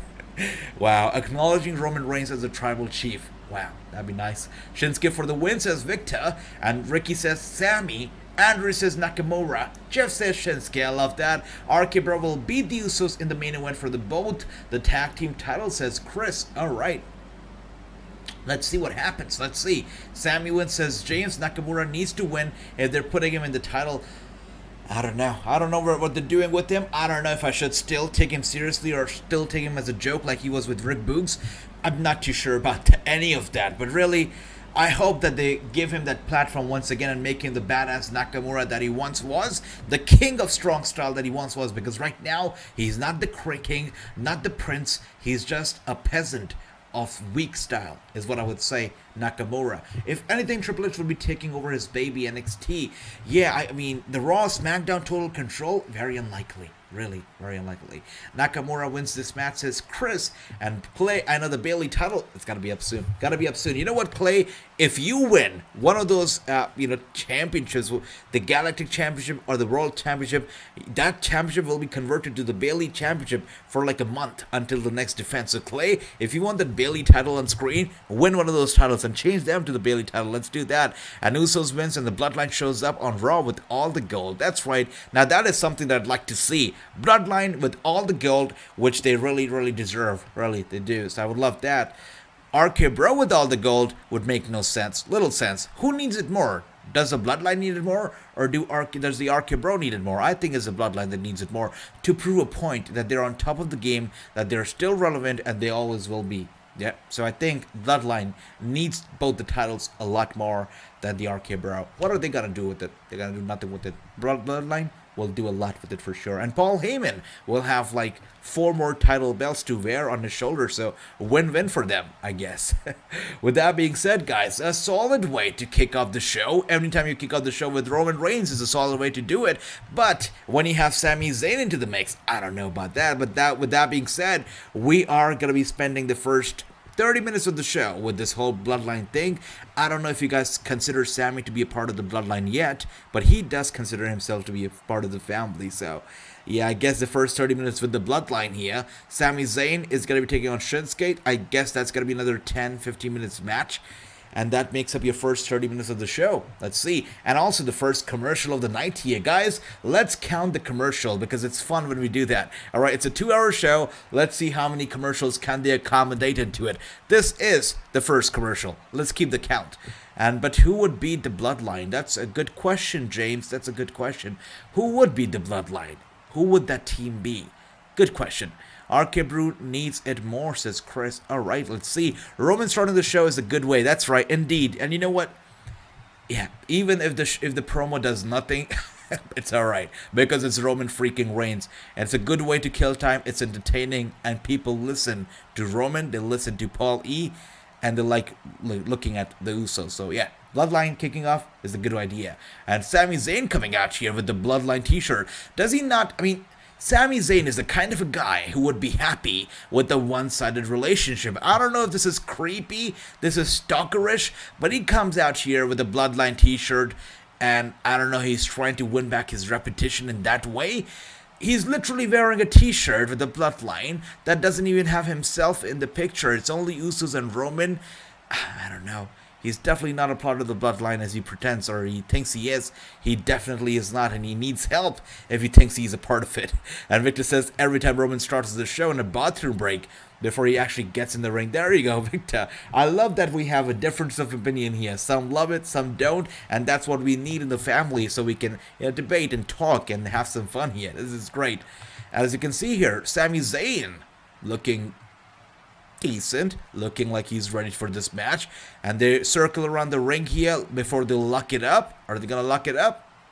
There you go. Alright, Sami Zayn here has Shinsuke Nakamura in a headlock. You know what? We're making some progress here without a shadow of a doubt. We're making some progress. We've gone from those hideous yellow pants. Now he's got back to the red pants, the red trousers. So I guess we're making some progress. I mean, those yellow trousers, the yellow band, the yellow teeth, I don't know, whatever that was.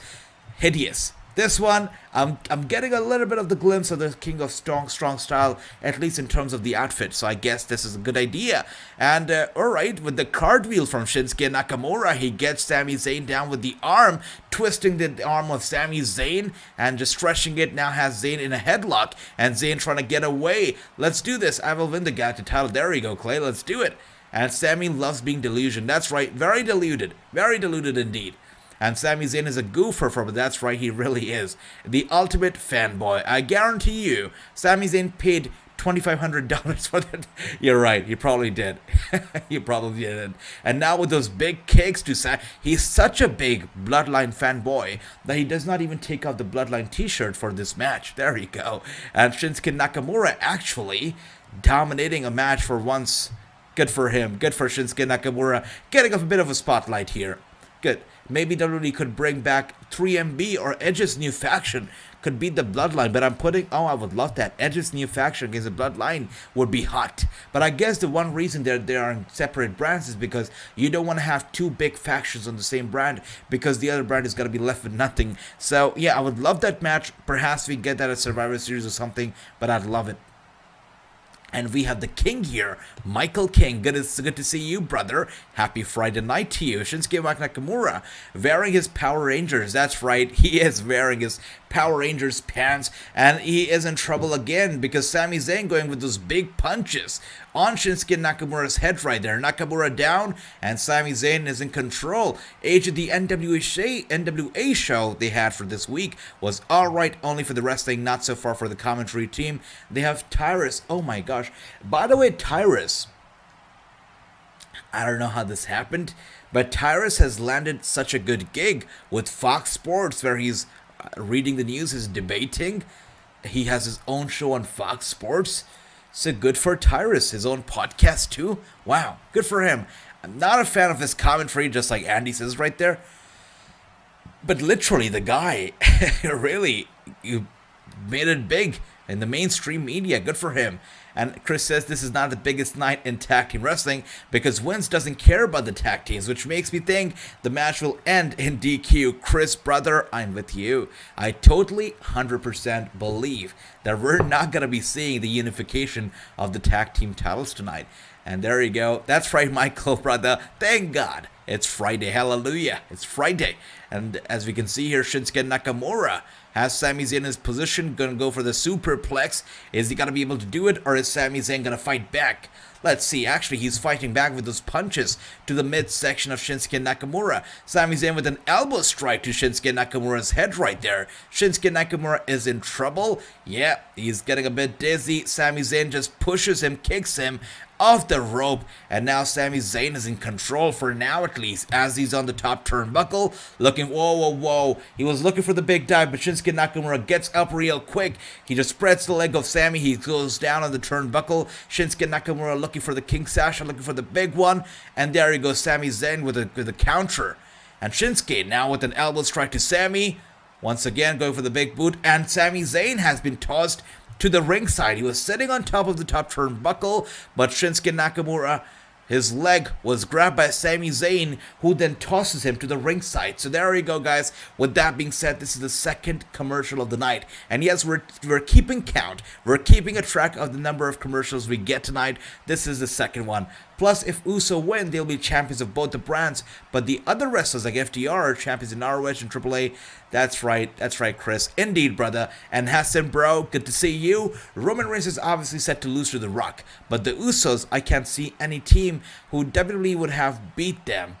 That's true. Right now, it's kind of tricky. But if Roman is losing to The Rock, I think that'd be terrible because, you know, with all the momentum that you have, I think Roman Reigns, if he wants to solidify himself as the guy, should go on to Mania and should defeat The Rock also.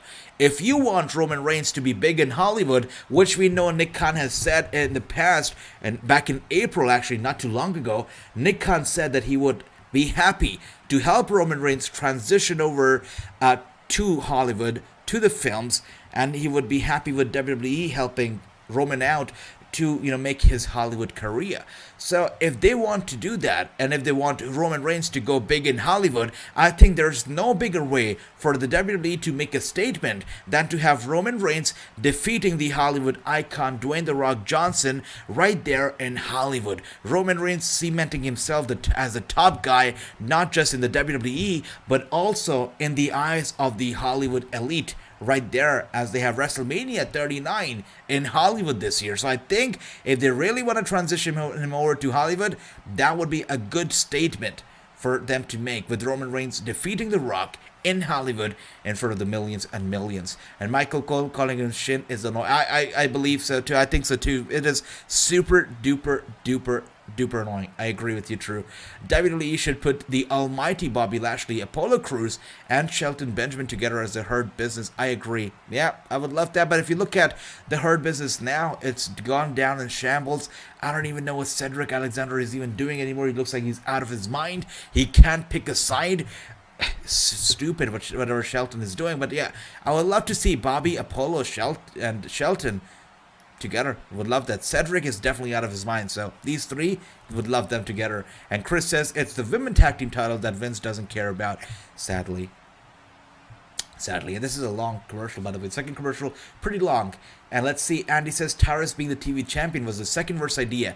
Billy Corgan Dunn being the owner of NWA. The first was, I guessed it, having a crybaby Cardona. That's right. Cardona. Matt Cardona as the NWA champion is a disgrace. The NWA is all about the class, it's all about the prestige. And Matt Cardona, or should I say, Mid Cardona, is not anywhere near the class of the NWA, or, you know, he's not classy, he doesn't have any prestige, he should not be the NWA champion, that too the world champion, definitely not. By the way, guys, I think Matt Cardona is the 48th NWA champion. Wait a second, no, not the 48th, I think, I'm gonna get it checked real quick, but I believe we're gonna be approaching a very big milestone. in the NWA title history here. Let's take a look real quick. Let's see. As we can see here right now, by the way, guys, Shinsuke Nakamura is in control, doing well. Is it the 48 or the 98? Let me take a look real quick. That's right, I was right. Yes, so Matt Cardona is the 99th NWA World Champion. So the next champion, whoever defeats Matt Cardona, will be the 100th. That's right, the 100th NWA World Champions. That's going to be a big milestone. Is it going to be Nick? Is it going to be somebody else? We'll find out, but the 100 champion better be somebody who deserves that very coveted, very historical spot in the history of NWA. And Sami Zayn right now he was left dangling right there, hanging on those ropes right there. And Shinsuke Nakamura gets in behind him and suplexes him pretty badly. Sami Zayn is dazed. Shinsuke Nakamura goes there and kick to the back of the head as he goes flying on Sami Zayn, going for the cover, and Sami Zayn still kicks out. I don't know how, but he kicks out right there. Look at that. And let's see what else do we have here. I would have said it would have been MSK, but not now. That's right, not MSK. I don't know if Roman Reigns is Hollywood, because even Hogan admitted he wasn't a good actor.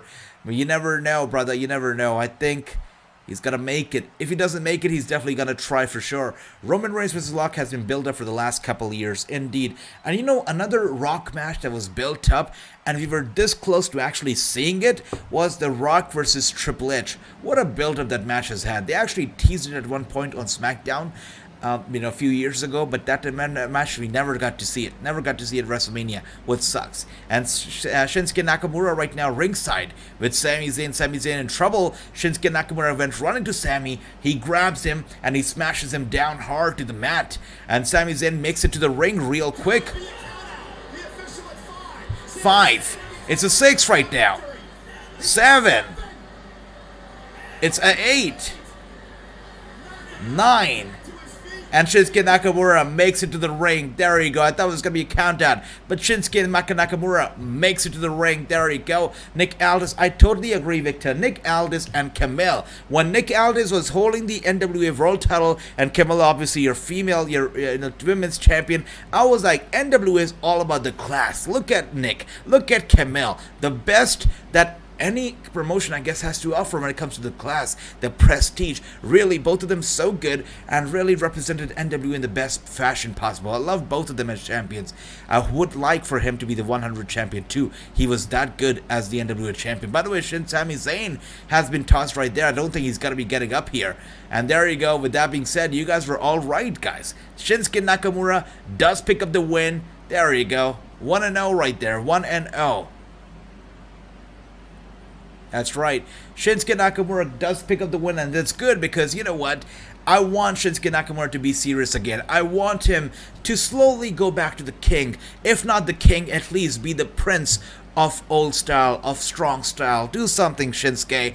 I love this guy. Really love this guy. But whatever they did to him, with the Rick Boogs and all that stuff, I started to despise Shinsuke Nakamura because he came across as weak. He came across as, even the shadow of himself wouldn't like it, So really, Shinsuke Nakamura picking up the win here. I hope that he's on his way up now and only up.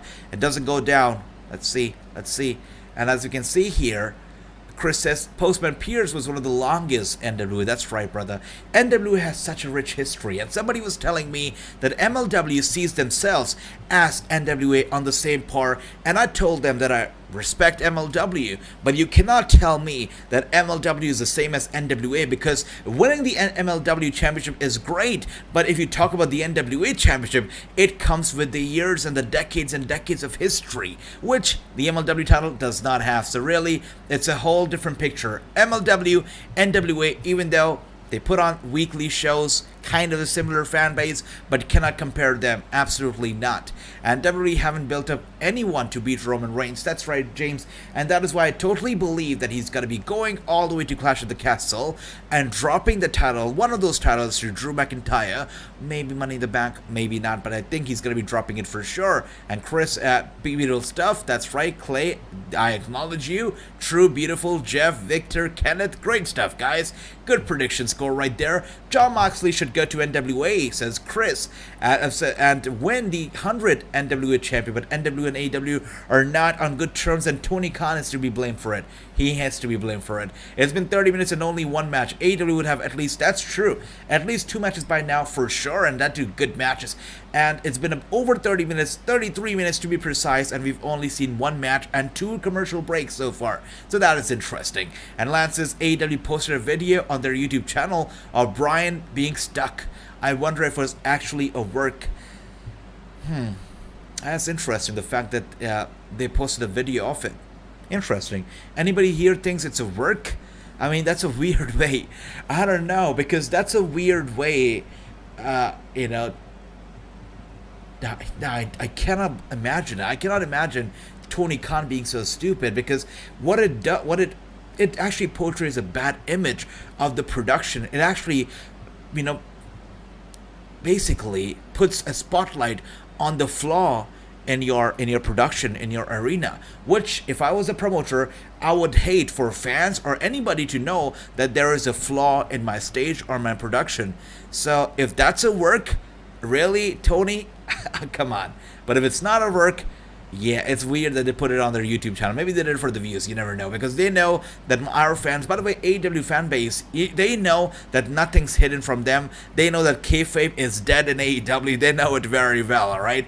And that is why they can put out videos like that and expect for the fans to already know the picture, already know whatever is going on and why Bryan got stuck. If this was a WWE, and if something like this would have happened in the WWE, and they would have posted a video of that on their YouTube channel, 80% of the fans would have been clueless. It's true, 80%. Even though Dirt Sheet is so big, and a lot of fans follow the dirt sheets, 80% of the fans would have still been clueless, because those 80% represent the international market, and believe it or not a lot of people in the international market, or even in America, they do not follow the dirt sheets, and they would have no idea what happened, why it happened. But if you look at the AEW fan base, they are hardcore fans, and they know what's up in the wrestling business. They know it all. And one of the main problems right now, says James, is that WWE has released anyone who could have been a contender. I totally agree, James, totally agree. And Ricky, beautiful score. NWA is more prestigious. That's right, Victor, 100%. NWA has a big history, tremendous history, that MLW is gotta be, they gotta work for decades and decades to be on the same par as MLW in terms of the history. And Chris says, I saw a meme that said Roman was gonna smash Drew one night and Gunther the other. There you go. I would love that. And Andy, that's right, brother. Indeed, Victor is right there. And James says WCW would have had 4 matches by now in the good old days. 100%. Yep, that's right. That was a very disappointing first match in the 30 minutes, says Jeff. And you know, whenever you see Sami Zayn, you know you're in for some disappointment. It's for sure. So that was not the best match, but I'm just glad that we got, you know, Shinsuke Nakamura getting up the win, kind of, you know, getting back in those red trousers. Maybe we'll get that old kink of strong style back, maybe. But I did see some glimpses of him tonight, which gives me some hope for Shinsuke. And that's because SmackDown is a trash roster. That's right, true. Indeed they do. Indeed they do. Let's see. Here comes boring Happy Corbin. That's right, Chris. Happy Corbin is up next. Let's see what he brings to the table here. AAA Wrestling has now a YouTube channel. AAA is big, really big, and they have a big fan base, really big, so good for them. If you check it out, let me know what you think. That's all right, definitely, Lance. I'm gonna check it out, brother. Victor says this has to be a work. Danielson's leg is probably just a sore. I totally agree. From that, I don't think it can be injury. I don't think he can be severely injured. But since we're talking about it, I'm going to check it out right now, see what it is all about, what happened exactly, how does it look like. Let's take a look. So, AEW, Daniel, Bryan, leg stuck. Let's see the video.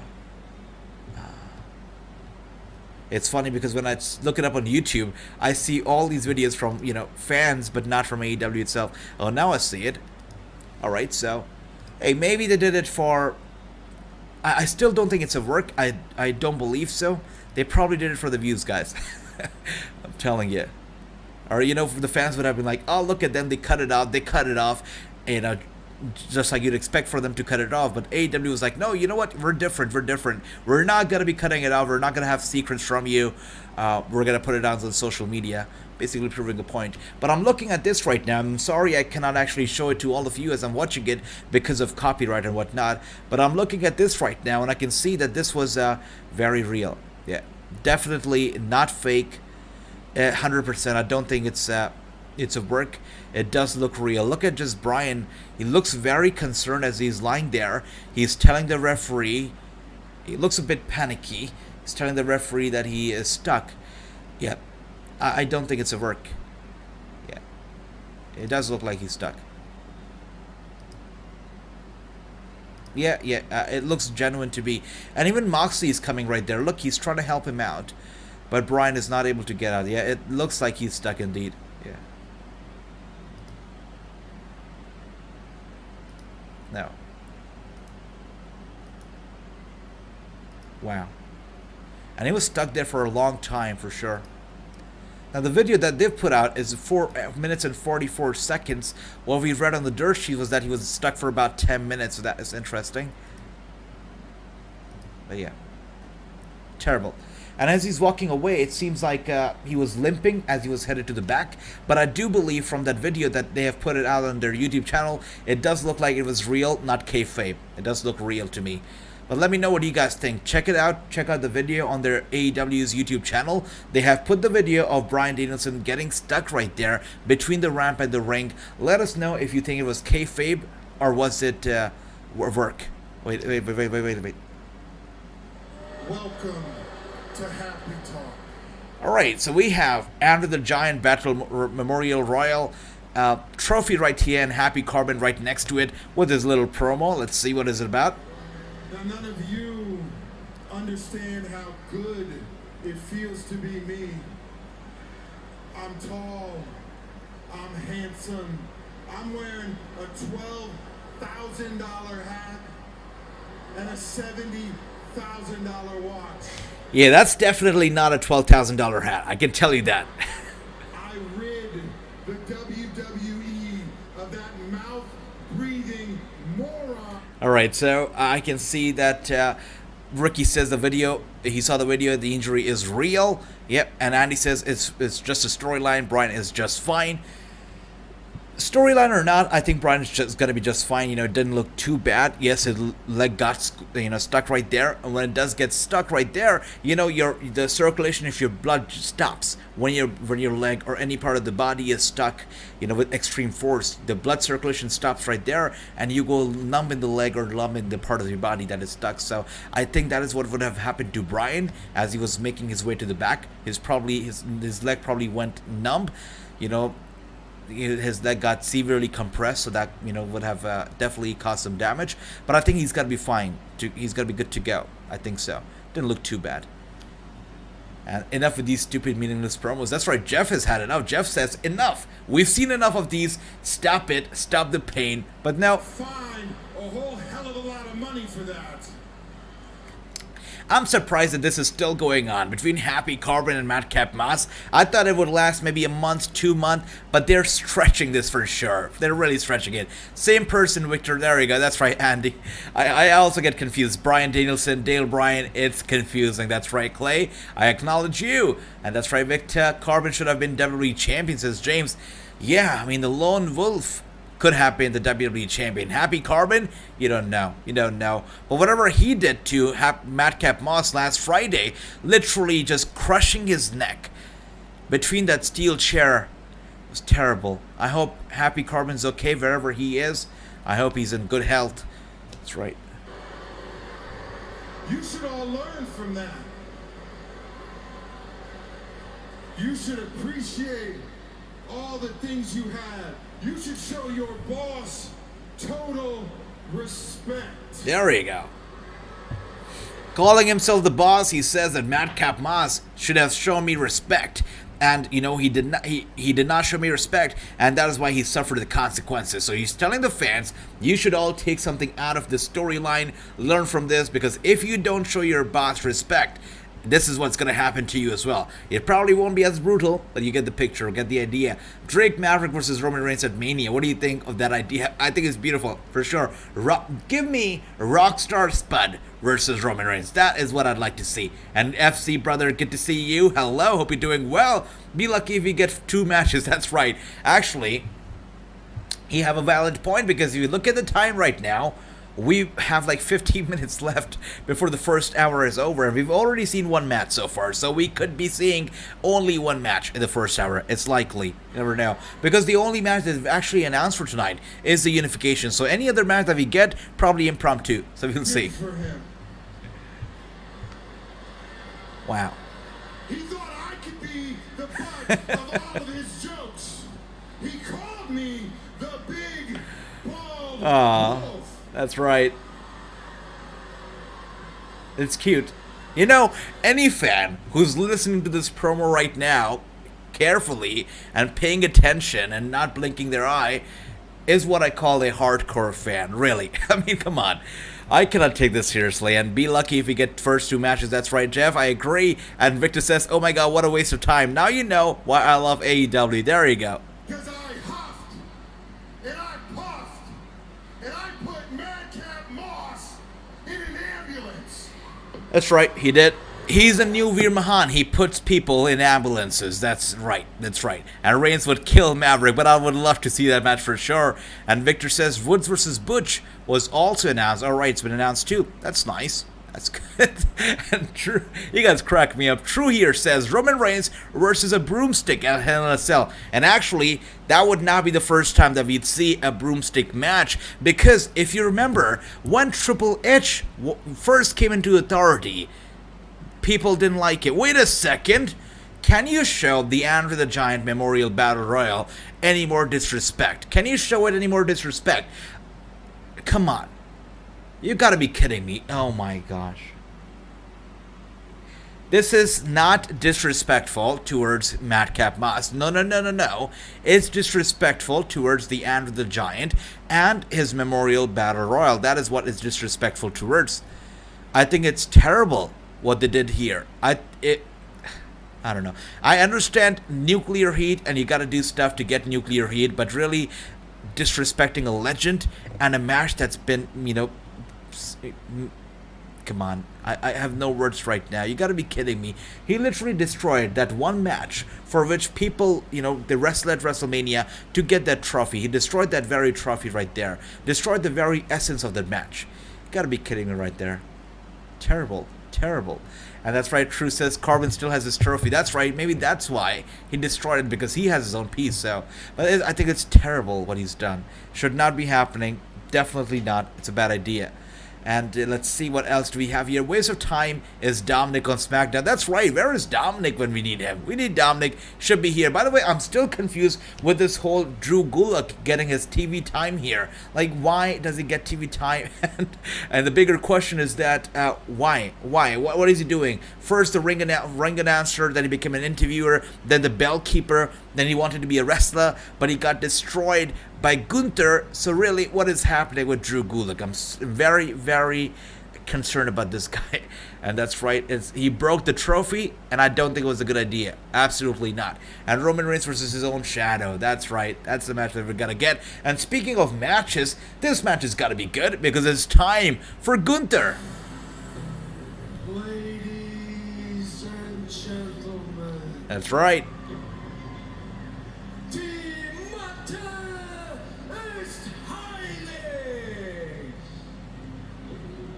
Show your utmost respect and honor to the Ring General.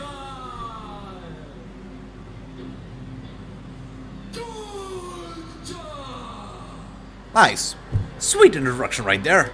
I like it. And there you go, there is Gunther out there. And I must tell you guys, when I interviewed Aiden English or Matthew Rayvold and I did an introduction for him, he was blown away by my introduction. He was like, AJ, you are stealing my gimmick now. That is my gimmick to do introductions. You're stealing it. And that's right, Aiden English had some good words for me. So if you haven't checked out my interview with Aiden, check it out on the Wrassingh show.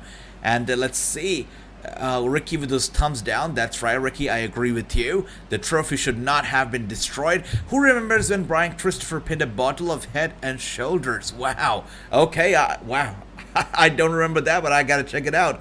Next, Walter beats somebody up. Yeah, there you go. It's gotta be Gulak and Gunther. We'll see how this goes. And you know what? You've got to be a savage. You've got to be a true rebel to call Gunther Walter even now. And that true rebel is true. I love that. Walter is forever. That's right. Where is Bayley? That's right, Chris.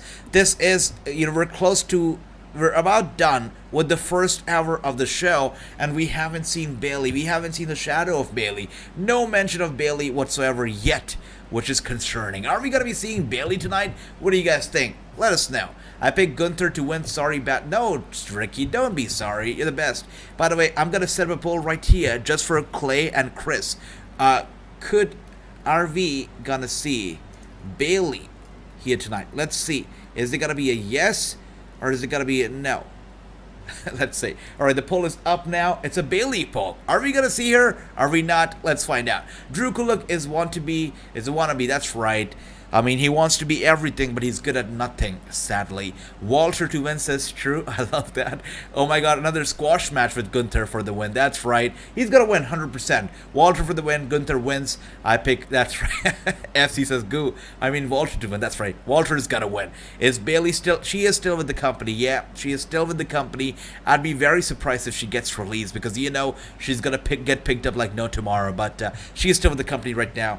Bayley's with Sasha right now. That's right. That's a good point. If somebody is going to be very vocal about all of this and is actually going to be siding with Sasha, it's got to be Bayley. I love that, true. Gunther all the way says Ricky. Sorry, guy, no Bayley tonight. She is with Sasha and Naomi. There you go. Chris, Clay, if you're watching this, seems like no Bayley. It makes sense for her to not be here. Let's take a look at the poll and see what the polls say. So 80% of you guys said it's got to be a no, so I guess it is got to be a no. No Bayley tonight here. No Bayley. Sadly, no Bayley. Another week without Bayley. Terrible. If Sasha Banks and Naomi suspended indefinitely, SmackDown needs Bayley more. That's right, Chris. Totally. Corey Grace needs to be replaced as color commentator. His next job is to be with Carmella. That's right. Yeah, I mean, I don't know where Carmella is going with her career. I don't know what Corey Grace is going to be doing, but really, not a big fan of either. I said yes, says FC. All right, cool. Biggest mistake of my life. That's all right. That's all right, FC. Shotzi, where is Shotzi? Yeah, where is Shotzi? We do see her once in a green moon, but haven't seen her for a couple weeks, I guess. So, yeah, again, just bad booking. There you go. And let's take a look at, once again, guys, if you go to WWE.com right now, if you look at the roster, you'll just see how thin the roster truly is. You know what? I'll actually do it right now just for jokes. Let's go to the website. Let's see how thin the roster is, because we know it's thin, but let's see how really the thin the roster is. It's terribly thin. Let's see. All right, so we go to the roster's website. Yeah, the roster page. You look at SmackDown. And it's just nobody's. Adam Pearce is on the roster. By the way, we're back from commercial, so we're going to do this after we're back on commercial here. But Gunther right now with a big chop to Drew Gulak. And Drew Gulak out of the way with a big punch to Gunther. And Gunther's angry. He invites Drew Gulak to hit him with some more punches. And Gulak does that. And now Gunther with a big boot to the face of Gulak. And Gulak goes right down hard to the mat. And Gunther, just like that, just twists his arm up. It's got to be over already. Come on. It's over already, isn't it? And Ricky with the 2-0. Is it over already for you guys? It's crazy. Okay. Okay, big shots from Gunther. There you go. Bayley shouldn't re-sign with the company. It's WWE's fault why she had gotten her injury, forcing her to go down to the Performance Center. That's right. Yep. As you can see here, you guys were all right, absolutely. So the first hour of the show, we get one match, meaningless match, must I say, between Sami Zayn and Shinsuke Nakamura. That match did nothing, all right? And then the other match that we get is between Gulak and Gunther, which is less than a minute long. It was like a few seconds worth of match. So this is the first hour of your show, guys. This is the first hour of the show. There you go. That's right. True. Choptown indeed. And I love the predictions here on fire. Invincible, guys. A very predictable show and a very weak show so far. First hour of the show, really, really bad. I really don't understand why WWE cut so much talent from the roster. They have the money. Lance, brother, I'll tell you what, man. By the way, Gunther has the Walls of Jericho locked in on Gulak, and out comes Ricochet. Oh my god. Can you really give Gunther, a more mismatched opponent? Ricochet versus Gunther would be a terrible idea. And no, it would do nothing for Ricochet, but it would be bad for Gunther. Gunther needs bigger opponents. He should... Wait a sec. I'll tell you what. When Ricochet steps in the ring, Gunther should destroy him, not walk away from Ricochet. Destroy him because he's that big of a guy. Nobody walks in on Gunther and stops him from destroying somebody. And if they do, Gunther should, let them know that they shouldn't do that they've made a terrible mistake. So for him to walk away from Ricochet, I think it makes Gunther look weak, and I think that's a bad idea. Bad idea. And Adam Pearce right now, let's see what does he have to say. Adam Pearce. Hi, my name is Max Dupree, and I'm ready to get to work. Whoa. Okay, pleasure to meet you. Get to work. That's right. Max Dupree. The hottest new modeling agency, Maximum Male Models. And tonight, Gotta be kidding me. discovery begins. A new generation of WWE superstars who can Paris Fashion Week and also headline WrestleMania. Oh my gosh. I cannot This for the first time. believe it. Really? Yeah, I was told you were saying that. I cannot believe it. LA Knight is now Max Dupree, and he's coming out here talking about stuff like Paris Fashion Week and whatnot. Oh my gosh. Is this the new Tyler Breeze, guys? Why is he coming out here talking about modeling agency and talking about fashion weeks in Paris? Shouldn't be doing that. I'm concerned about Max Dupree. Very concerned. Contract. Okay, so I guess I better reach out to my little one. You should. Sorry, what was your name again? It's Max Dupree. Oh my gosh. It's not Max Dupree, it's Max Dupree. That's what it is. Oh my lord, come on, give me a break. LA Knight is now Max Dupree, and that's the news of the hour, I guess. And now we have a backstage interview with RK Bro. That's right, Lance, it is clearly very bad. Okay, that's... Alright, we're not gonna... It's so funny. We're not even gonna get the interview now. We're gonna get the interview after the commercial. This is the funniest thing ever. Give me a break, guys. Give me a break. And that's right, Lance. We can see the roster is so thin and true, still with a beautiful score of 6-0. The show is pathetic indeed. Walter is the new IC champion. He better do something to the IC title, really make it relevant, because right now it's so irrelevant, it's unbelievable. A few years ago, SmackDown was must-see. Indeed, it was better than Raw. Now... Now. Everybody in the roster right now, A-Kid, AJ Styles, Akira Tozawa, that's right. You're right, FC. That's it. He's here. LA Knight, that's the news of the night right now, guys. Of the minute, with true senses right there. LA Knight is now Max Dupree. That's it. As terrible as it sounds, this is it, guys. Max Dupree is here to stay. I know, Victor. I know how you feel. This show blows. AEW is 100 times better. NXT is better than SmackDown, says Jeff. I agree. AJ, do you think Paul Heyman will be 24/7 champion to give Bloodline? I think he's already the undisputed champion. You saw him in the opening promo, right? He was the one who was wrapped with gold. I think he's the champion right now, brother, but I love that. Ali Drake should leave. That's right. I feel terrible right now. He's out here talking about Paris Fashion Week, about modeling agency, and I don't know what else gibberish was he talking about, but he definitely should not be talking about all of that, for sure, without a doubt. And that's right, we need Bailey. That's right, Chris, we need Bailey. Indeed, now we need Bailey. That's right. Oh no, oh hell no, go back to LA Knight. Indeed, Gary. How many name LA Knight, Max Dupree needed to come on with? That's right. Orton has shaved. That's right, true. I did not see that. He's shaved. Is the mustache gone too? Because if the mustache gone, you know he's gonna be turning heel for sure. RK Bro up next, indeed. WWE so badly needed freaking makeover. That's right. Definitely they need a makeover. And if anybody needs a makeover right now, it's definitely Max Dupree. He needs to go back to LA9 because this thing, with the whole Paris Fashion Week and whatnot, I'm kind of getting Robert Strong or maybe Tyler Breeze vibes from this guy. I don't know how this is going to go on, but not good vibes. I'm not getting great vibes from him so far. Why can't WWE keep his original name from NXT? They're changing him altogether, but the new gimmick, it looked like he was clean-shaved as well. They're cleaning him up. They're changing him up. They're giving him a whole new personality, which I don't know if he's comfortable with it himself. That's right. And let's see what else do we have here. True says, I agree, he should go back to Impact. Wait, did True say it? Did somebody else say it? I can't keep track. All right, James says that he should go back to Impact. That's right. AEW is a Walmart version of WWE, in my opinion. That's right. Kind of. Sometimes it is. Sometimes it's the other way around. You never know. Especially the SmackDown roster, says Chris. It needs a makeover. You look at the roster right now. They've got Adam Pearce. They've got Aaliyah. They've got Angel Garza.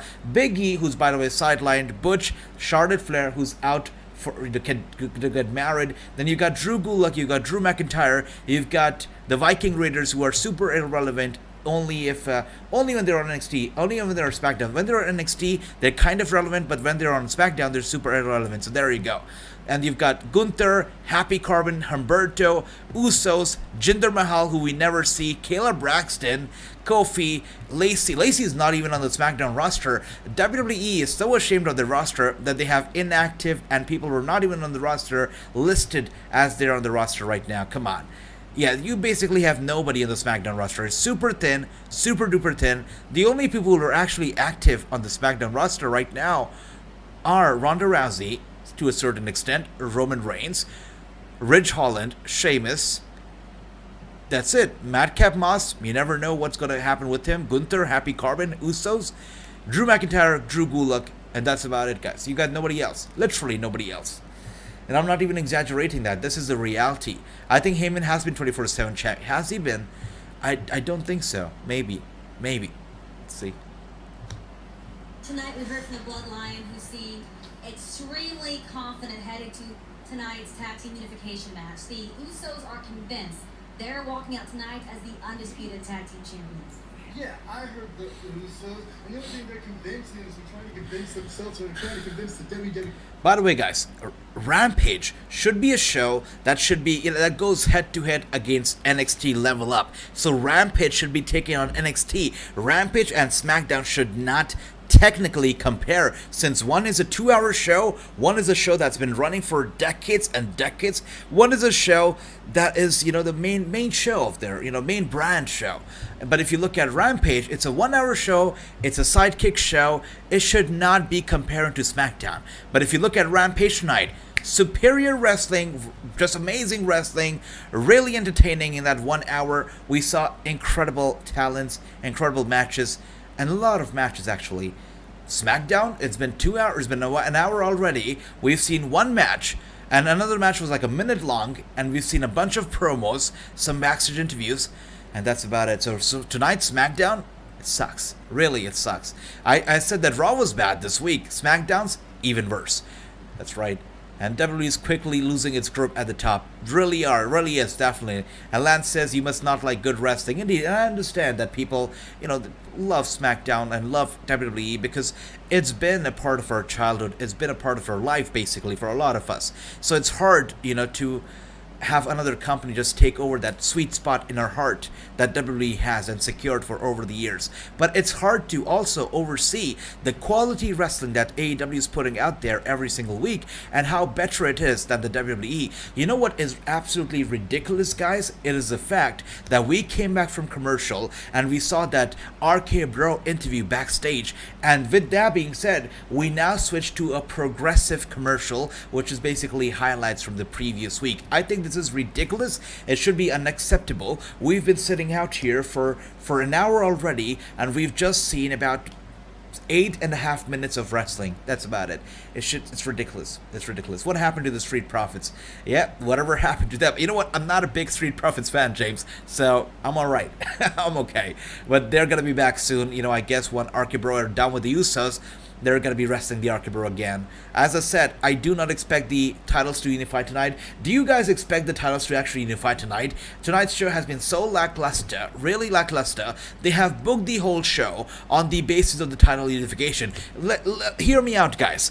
Had they not promoted the title unification match for tonight's show, everybody probably would have tuned out by now. By the way, somebody asked for Shotzi Blackheart. There she is. But I must say, had the title unification match not been the main event, people would have tuned out, and this show could have received the worst ratings ever. Really, a terrible show, terrible booking, and they have built it on the basis of the title unification, which I do not think is going to be happening at all. And more backstage crap indeed, Jeff. That's exactly what's happening. Aaliyah, Raquel, and Shotzi here backstage. And if RK-Bro is losing tonight, that means USA will have no belt. It's not going to happen, Gary, brother. They're definitely retaining via disqualification or no contest is what I feel. And WWE is dying mostly because of all the released. That's right. That's right. Street Profits on Raw, they just wrecked Wrestle RK-Bro. That's right. As we can see here. In our match right now, you Oh. absurd Amazon. Interesting. So Shotzi wants a match against Raquel. We're definitely going to be getting that match now, after the commercial break, that is. But does she really expect to be able to defeat Raquel after she basically women-handled Ronda Rousey this past week? It was beautiful. Last Friday's Raw SmackDown was so good. We saw that open challenge from Ronda Rousey. It was very entertaining. Tonight's SmackDown, lame. Really lame. And I really think AEW Dynamite could beat WWE on Friday night. I think so too. Absolutely do. I see Orton heel turn tonight, besides he doesn't play well with others for long.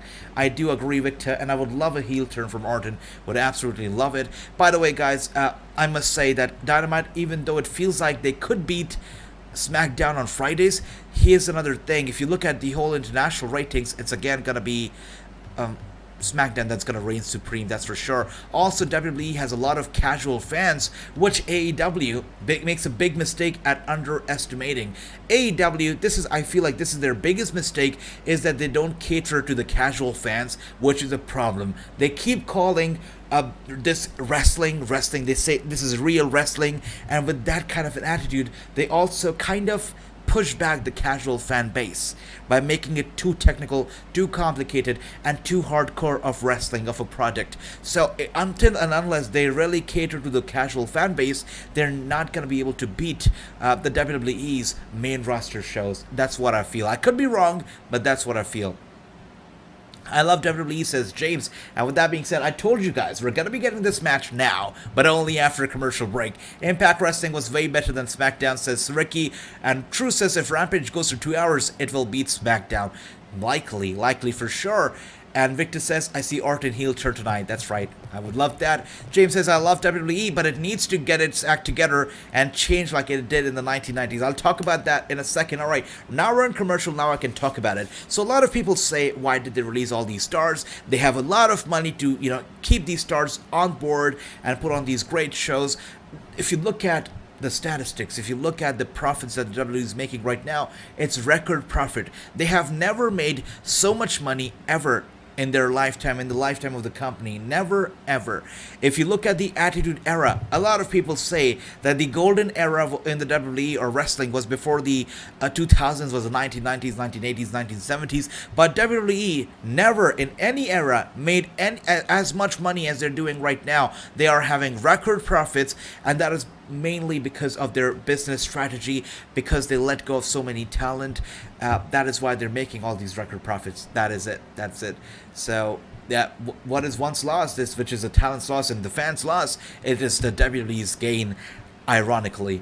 And it looks like Ronda and Raquel had a good match. They had a great match, Drew. They had a fantastic match. I loved it. And if you haven't checked it out, I'd recommend that match to you, brother. It was a good match. But I was hoping that we'd get to see more Ronda Rousey Open challenges, but she's obviously not here tonight, which sucks. And AJ, what are your thoughts on Max Dupree? That's right, Max Dupree. The faction is called Max Dupree's modeling agency. Thoughts?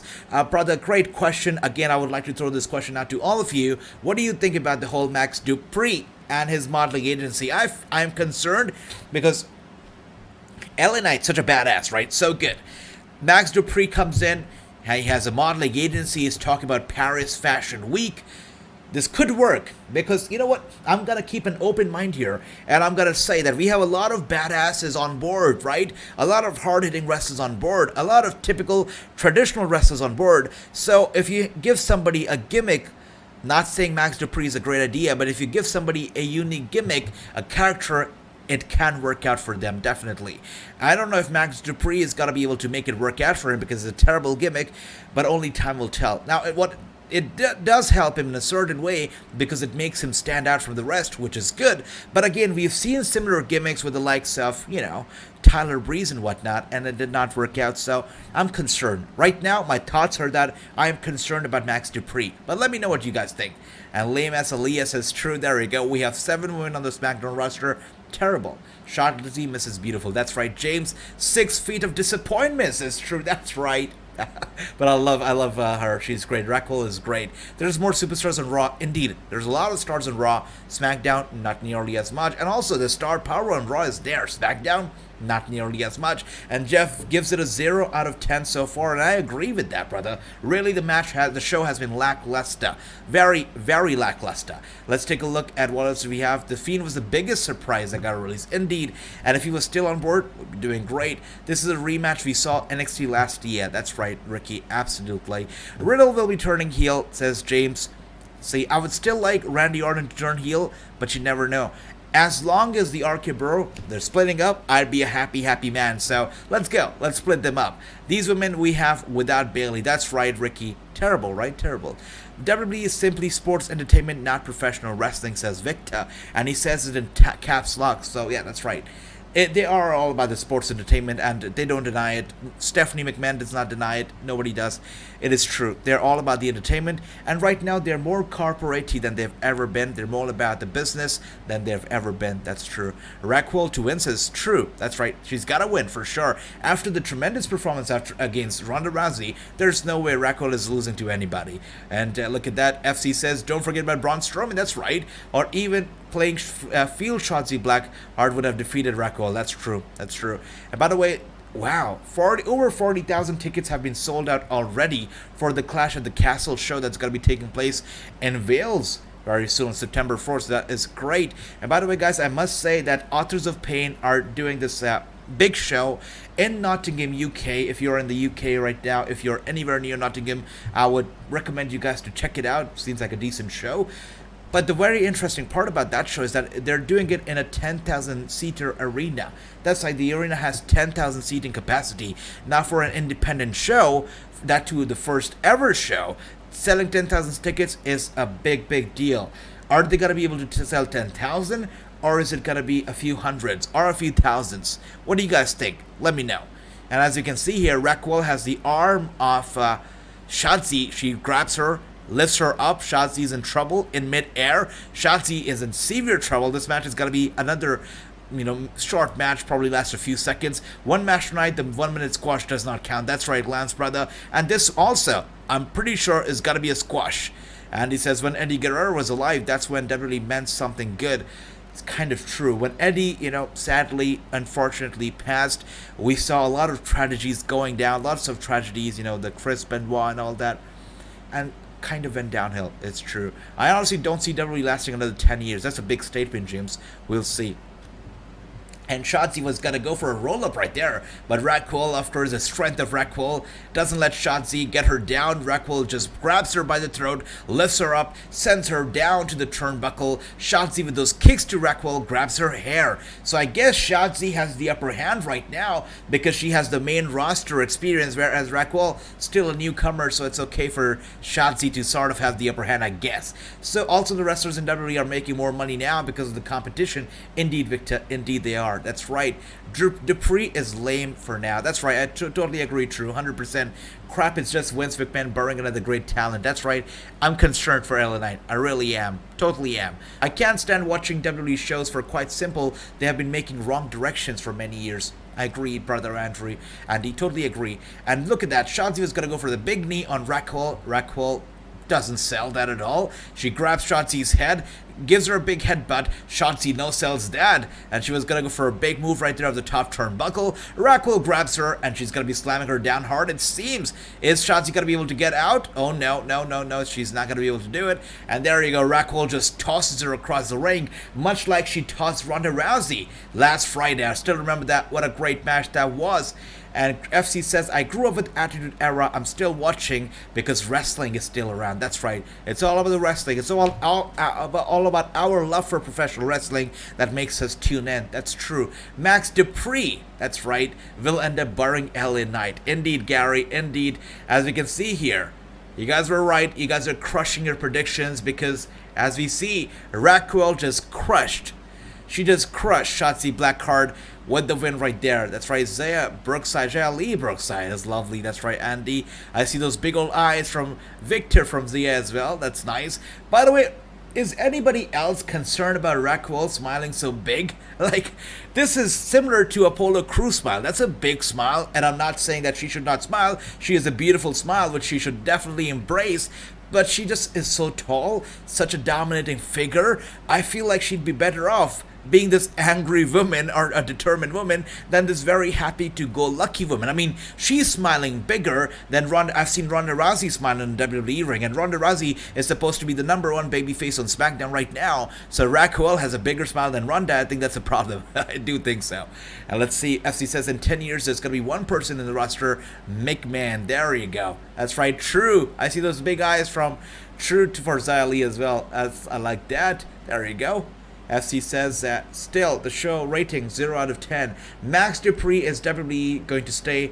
He is Rene Dupree's brother. That's right. And we have Caleb Braxton backstage. So now please welcome my guest who's looking for a victory of his own, Xavier Woods. Oh, come on. Come on. Another Caleb Braxton interview, and this is the point of the show where I actually want to skip. Come on. Every time we see Caleb Braxton, we know she's here to waste time. And that's about it. Nothing notable. She's just here to waste some time. Oh, man. Lance, thank you so much, brother. Thank you so much. I really, really, really appreciate the very kind donation again. Really, brother. Thank you so much. And you say that would be cool if you made videos reviewing the roster. That's actually a good idea. I would love that. I would love to do that. Actually, that's a great idea, Lance. Thank you for that. I'll definitely look into it. Once again, I said it earlier, I'm working on a very brand new series, something that you haven't seen from anybody across the wrestling YouTube universe. You haven't seen a series much like this one from anybody. It's got to be over the top. It's got to be very much different. And you know me, you look at this frame right now, you look at the screen, you know I like to do things differently. We're sitting on commentary as nobody else does, and we do things differently, you know that. I like to add my creativity to things. So this series that's coming up soon, I'm very excited about it, and I hope that you guys liked it because it's gonna be up soon. And Xavier Woods here. Face me one-on-one. Wow. So the entire world can find out what kind of man you really are. Alright, so it's a new day, yes it is, and Xavier Woods is going to be coming out here, he's going to be fighting the Butch, so let's see how this goes. And Lance, once again, for the very kind donation. I'm definitely going to be looking into making videos, reviewing the roster, that's a good idea. And I'm looking at the prediction scores here, beautiful stuff, guys. You are on fire here tonight with your predictions. And love Cena or hate Cena, he had great matches, always put on great match, indeed. Cena was the very best, and he's made it known. Actually, I saw Fox News, out of all channels, out of all media outlets, I saw Fox News talking about John Cena and how his 20 years in the company is approaching and how he could be soon making his return to the WWE. I'm like, I did not expect Fox News to be talking about John Cena making his WWE return. I guess next is gotta be CNN. You know, if CNN talks about John Cena or the WWE, you know WWE has made it. So that's right. But Fox News talking about Cena was definitely a very surprising movement right there, but I liked it. AJ, anything you do here on YouTube is awesome. Thank you for that. James, brother, watching WWE shows is like a lot like watching paint dry. Interesting comparison from Andy. Andy says watching WWE shows is a lot like watching paint dry. The only thing good watching paint dry is that you can get up and leave. Unlike going to WWE shows, people look at you, why are you leaving? Oh my gosh, that is so good. Look at that comparison from Andy. You guys tell me that I'm the star of the show or the host of the show. I'm not. You guys are the stars of the show. Look at that. That comparison is great. Watching WWE is like watching paint dry. That is a big statement. I love that. Woods will lose is true. I do believe so too. He's got to lose. He's got to lose for sure. SmackDown is no mention what happened with Monday Night Raw about Sasha and Naomi walkout, and that just makes it more believable. You know, had they mentioned it on commentary, I would have thought, hey, it's got to be kayfabe. There's no way that it's kayfabe. It's not kayfabe when they're mentioning it. So the fact that they're not mentioning it, it means that it's kayfabe, and we know it already. Sasha Banks and Naomi have been suspended indefinitely, and that's a fact. And that is why Bayley coming back to the company, as we know, she's been cleared, but her coming back to the company is really very unlikely as well, at least for the foreseeable future. We'll see how that goes, but I'm looking at the predictions right now. Wow, look at that. It's a true set. It was going to be Xavier Woods who's going to lose, but Kenneth says he's going to win. Jeff says Woods going to win, and Chris says Woods will win. I don't know, guys. He's fighting Butch, the crazy man Butch. So I don't know if Butch is gonna lose and at any cost, but we'll see how this goes. And James says SmackDown has been crap emoji. I like that. No watching paint dry is more entertaining than SmackDown, says James. I love that, guys. By the way, everybody here tuning in right now, welcome to the channel. Don't be shy, don't be afraid, join the conversation, be a part of the family. Us here, we like to watch all the shows here tonight, here every single night of the week, together as a family, and we love to talk. So make sure you join the comments. I pick up every single comment and make sure you all are a part of the show. So make sure to join the conversation. Don't be shy, and it's good to see everybody here. And let's see, by the way, guys, the Shad Gaspard interview, it could be coming out this Sunday. I'm still waiting for the thumbs up. I've received 2 thumbs up right now. I'm still waiting on that one. And until I get all thumbs up, I will not be putting out an interview. But since I've gotten 2, I'm just waiting on that one more thumbs up. If I get it, the last interview that Chad Gaspard, the late great Chad, ever did, that interview is going to be up on the channel this Sunday. We'll see how this goes. We'll see. I already spoke with JTG about it, so we'll see. We'll see. Because of no thing, that's right, Chris. Bayley is not here. Apparently not gonna be here for a bit as well, but we'll see how this goes. Also not here tonight, I've really missed her. It's Ronda Rousey, because we saw her last week with the open challenge, and I love the idea. We finally got to see Ronda Rousey not wrestle on a pay-per-view, and I love that. And I was hoping that we'd see more open challenges from Ronda. Apparently we're not going to be seeing them, but I would love to see more weekly, if not weekly, at least bi-weekly open challenges from Ronda Rousey, putting the shine on the talent. But again, if you look at the possibility of doing open challenges every week, it just hit my head. You don't even have a roster that is so big that they would come out to accept her challenge. You look at the SmackDown roster, it is weak. It is thin as thin sauce. I mean, who's gonna accept her challenge next? Do you expect Aaliyah to be accepting Ronda Rousey's challenge? Or who else? Natalya? I don't think so. Raquel has already done it. You don't have anybody on the roster right now, the SmackDown roster. The only woman that you actually had on the roster is Aaliyah, who, is not gonna go do it. And then who else? Which other women do you have? Natalya, she's busy with NXT right now. You look at, I'm not seeing anybody else. I'm looking at Shayna, maybe, I don't know, Shotzi. That's it. That's literally your roster, and Sonya and Jaya. That's about it. And we see Sonya on Raw a lot, so I don't even know if she's a part of SmackDown or not. But literally, the whole roster is weak, and especially in terms of women, SmackDown is really, really lagging behind. Sadly, they're very behind. They should get some people up, some women up from NXT, because if you go to WWE.com right now, you look at the roster page, what the hell is Xavier Woods even doing in the middle of the ring? It seems like poor Xavier, they left him right there in that ring and went to commercial. He was like, I'm just gonna lay down, I'm gonna take a little bit of a nap right here and pretend like I'm working out, but I'm actually taking a little nap. I feel bad for anybody. Who is left alone in that ring before they go to commercial. That is terrible. And with that being said, guys, Butch is coming out here, and the one problem I have with Butch coming out is the poor guy is coming out with that Sheamus entrance. Now that it is a team, it is a faction, it's a solid faction, maybe about time you give them their own Tron. But look at Butch. He's coming out with that Sheamus entrance. I like it. All lights are on him. You see that Sheamus Tron behind him. I still feel that it is about time you give these guys their own Tron. Their music, maybe Sheamus music is alright, but at least give them their own Tron. That'd be nice, because he's coming out here. You see Sheamus in the back. If anybody is watching WWE for the first time, you better believe it that but they're gonna believe it that is Sheamus coming out. So that is confusing for sure. And I can look at the comments right here. Chris says, no, Bailey, that's right. Roxanne Perez better win her tournament. That's right. And Roxanne is one lady who's on NXT right now, but if she was on the main roster, I'll tell you what, brother, she would be on fire. Roxanne is definitely main roster ready.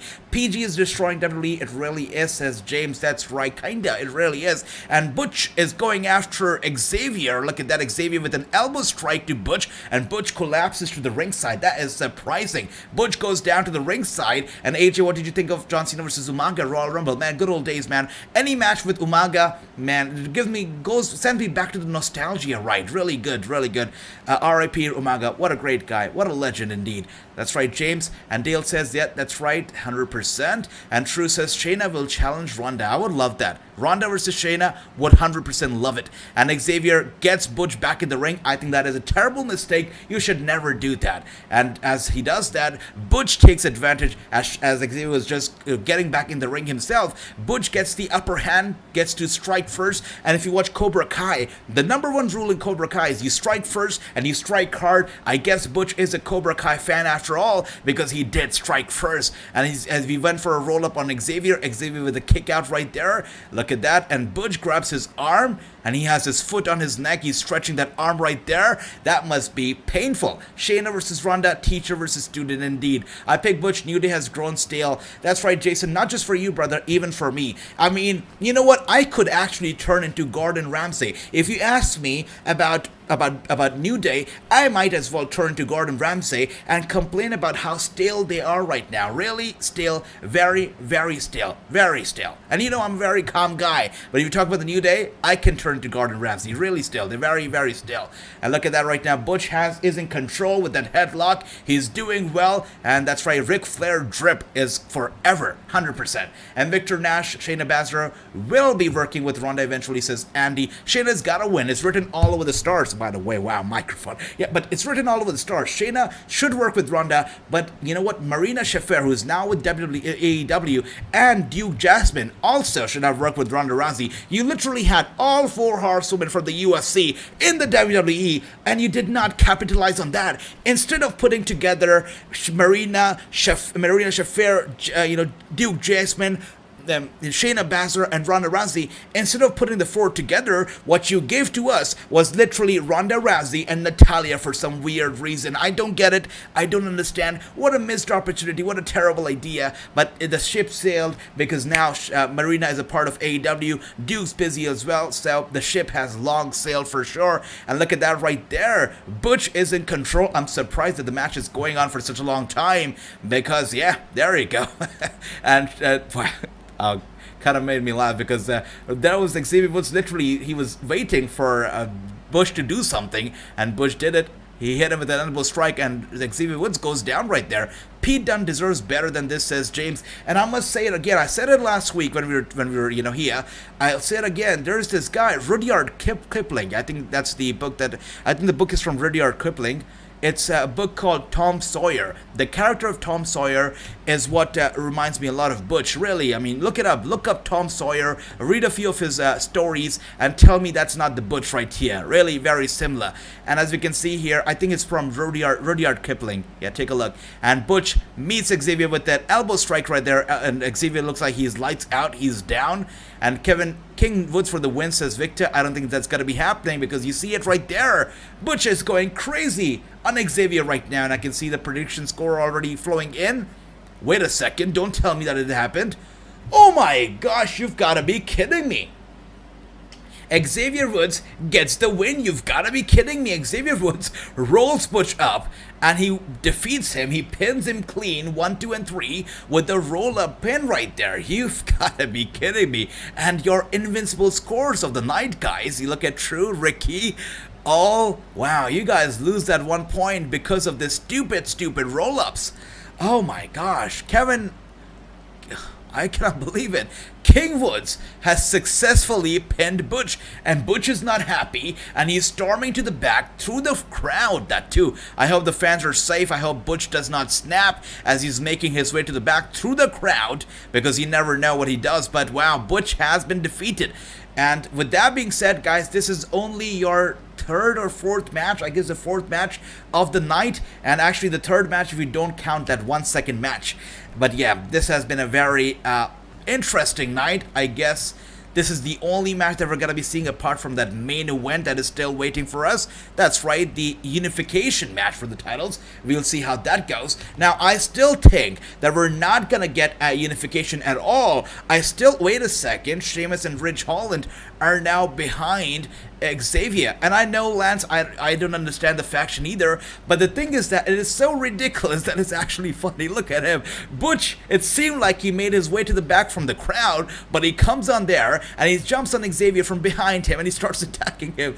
I don't get it either, but it's so ridiculous. It's actually funny. I kind of enjoyed this faction. This is so funny. And that's right, here comes the beatdown, True. Here comes the beatdown. Oh my gosh. Pete Dunne is a funny guy. I think that I like Butch better than I like Pete Dunne. You know what? You probably hate me for it, but Pete Dunne was amazing, but Butch is funny. He's a funny guy, for sure. You talk about Madcap Moss being funny, or you talk about, Happy Corbin being funny, Butch is the real funny guy here. And Xavier Woods, come on, this crap gotta stop. That's right. By the way, guys, another breaking news. I don't know if you guys heard this, but a former WWE superstar, that's right, Tyler Breeze is gonna be back for one night only, or one day only. Tyler Breeze is going to be here, not on the WWE show itself, but he's going to be joining Xavier Woods on the Up, Up, Down, Down show, which is also a WWE show on YouTube. Tyler Breeze is going to be making an appearance. A former WWE star is going to be making an appearance, so that is big. I guess he's doing it because he's not working with another company right now. I mean, if they bring in somebody else who's working for another company, it is basically a nod to that company, and also they got to work with another company. So that is why they brought in Tyler Breeze, who is not working with anybody else right now. So that's good news, but he's going to be back. If you are a fan of video games and you're a fan of Tyler Breeze, you guys got to check out the upcoming episode of Up, Up, Down, Down, because Xavier Woods is going to be having Tyler Breeze on there. And Jason, there you go, one-on-one. Here comes a beatdown. 3 pasty fellas. That's right. 33 minutes left. You won't see it. That's right, Jeff. We have about 31 minutes now left before the show goes out the air. Are we going to be seeing any other match? Or are we just going to be seeing a series of vignettes and packages and commercials and backstage interviews, and then we get like a 10 minutes long or 10 minutes short main event? What do you guys think it's going to be? And right now we see Randy Orton and Matt Riddle backstage. You're jumping around. Interesting. You got to be kidding me. They're advertising this match to be up next. Interesting, alright. Are we really gonna get a 33 minutes long match? That is very uncalled for. I don't remember the last time I saw a 30 minutes match main event on either Raw or SmackDown. So they're actually promoting it, advertising it as a 30 minutes long match. That is surprising. Let's see how this goes. And that's right. Good night, James. I'll see you soon, brother. Woods versus Butch. Hell in a Cell. Oh yeah, oh hell yeah. There you go. That's right, Chris. No Bailey. Sadly, no Bailey tonight. How did WWE take Up, Up, Down, Down for Woods? So that is interesting, true. You know, whatever you come up with, right? If it takes off, it's successful. WWE wants it under an umbrella. And Up, Up, Down, Down was a big success, and obviously WWE wanted it under its umbrella. Now, I've spoken to a few WWE stars in the past. I've spoken to Maria Kanellis. I've spoken to Aiden English, who both of them had their own projects. Now, Maria Kanellis had her own music career ahead of herself. She wanted to dabble in the music career. She wanted to bring out some albums. She was already working on an album in 2010. Around the time her contract was set to be renewed, and WWE came to know about her, work in the music industry, and they were like, yeah, that's a good, cool thing you're doing, Maria. We want it under the WWE umbrella. And Maria was like, no way, you know what? I got the band together. I've worked on it. It's a separate brand. It's a separate identity. We cannot be under the WWE umbrella. It's an independent project. And WWE said, well, if you're going to be working on an independent project, you better pack your bags and you better leave. And Maria told me that, you know what, AJ, ever since I had signed with the company back in 2005, 2006, my salary had not been increased once. She said the time that I was signed in 2005 or so, until the time I left in 2010, my salary was not increased once. I asked for increment, but it was declined. And they wanted me to renew the contract with the same salary, even though the other counterparts, the male counterparts, were getting paid so much more. And she said it just didn't make sense for me to work so much, work more more than my male counterparts were working, and also give my own baby, give my own project to them to put under their umbrella. She said it did not make sense. That's why she left the company back in 2010, and she did music. Of course, the music did not take off. That's why she went, did stuff that she did with Mike Bennett, with Bullet Club and whatnot, which she did beautifully. And right now, she's also doing great work with Impact Wrestling and also her own promotion, which is all about the women. So Maria Kanellis is great, but that just goes on to show how WWE just wants everything under their umbrella. Aiden English, I also spoke with them. The interview is up. You guys can check it. And Aiden English also started his own YouTube channel, which is all about the whiskey, about the beer, about the wine. I said, Aiden, why did WWE not take your channel under their umbrella? He's like, AJ, the answer is simple. I'm like, what is it? He's like, my channel sucked. I'm like, all right, that makes sense. So if it's good, if you're doing something, if it's good, if it's taking off, they want it under their umbrella. It's simple. It's time for the main event. That's right, guys. Get your picks in. Who is winning? And Lance, that's right. This show is live indeed. It is live. And True says 3 more commercial breaks. I love that. Tyler Breeze is a talented wrestler indeed. Ricky says Bloodline. James says Bloodline. Victor says, all right. Victor says Chris. All right, love that. RK-Bro wins the match. Says Chris. 5 minutes entrance with Roman. That's true. If this is the best Triple H can do, then turn the controls over to Shane. That's right. And JTG, my guy, my friend who joined me on the Wrassing show recently, has said it time and time again that he wants Shane McMahon in control of the company. That's right. I'm sick and tired of this numbers game garbage. So next week it ends. Kofi's back because of all right. Holland. He's still on the men, but I got somebody in mind for a 6-man tag team match that Sheamus, Bridge, and Butch are not going to. All right, so Xavier's had enough, and he's had enough, and he says next week Kofi's gonna be here, and we're gonna be having something up our sleeve that they do not see coming. That's right, 6-man tag is gonna be taking place next week. That's right. Thanks for that, True. And Lance, I totally agree. This episode is boring. Basically, they built this episode around the unification match. That was their USP, the unification match. That's about it. And would you look at that? Wait a second. Belair for the Raw Women's Championship. However, Sasha and Naomi took the tag team championships into the office of our head of talent relations. They're talking about it right now. And then promptly walked out. They're talking about it right now. Their actions disappointed millions of WWE fans and their fellow superstars. So because of what Sasha and Naomi did this past Monday night, they have been suspended indefinitely. It's a work. And we will have a future tournament to crown the new WWE Women's Tag Team. This gotta be a work. This has gotta, oh my gosh, this has gotta be a work, guys. 100%. This gotta be a work. And True says it as well. It's gotta be a work. The way that they acknowledged it, right? And now they're gonna have I have a feeling it's gotta be a work. I don't know. But one thing's for sure, they're gonna have a tournament for the tag team titles, the women's tag team titles, on Raw, I guess, starting next week. So that's news for us. But the fact that they acknowledge it like that, I have a feeling it's gotta be a work, because never before have we seen something like that before. Them acknowledging something so real like that. So that's surprising. We'll see how this goes. But Dale says Sasha and Naomi's contract. That's true. Naomi's contract was set to expire very soon. She was actually in talks with the company to renew the contract, but then this happened. So we'll see how this goes. But this whole thing is definitely confusing, as Lance says. The tournament is going to be happening, but Michael Cole's face, his poker face, made me feel like it's a work. But you never know. Even if you think about it, you know, if this is real, if this whole thing is real that's happening right now with Sasha and Naomi, it's very real, then, I don't know. Well, if this whole thing is real and they have to do a tournament, I guess this is one way to announce it, right? To get out there, to let the fans know what happened, and to announce it in this manner.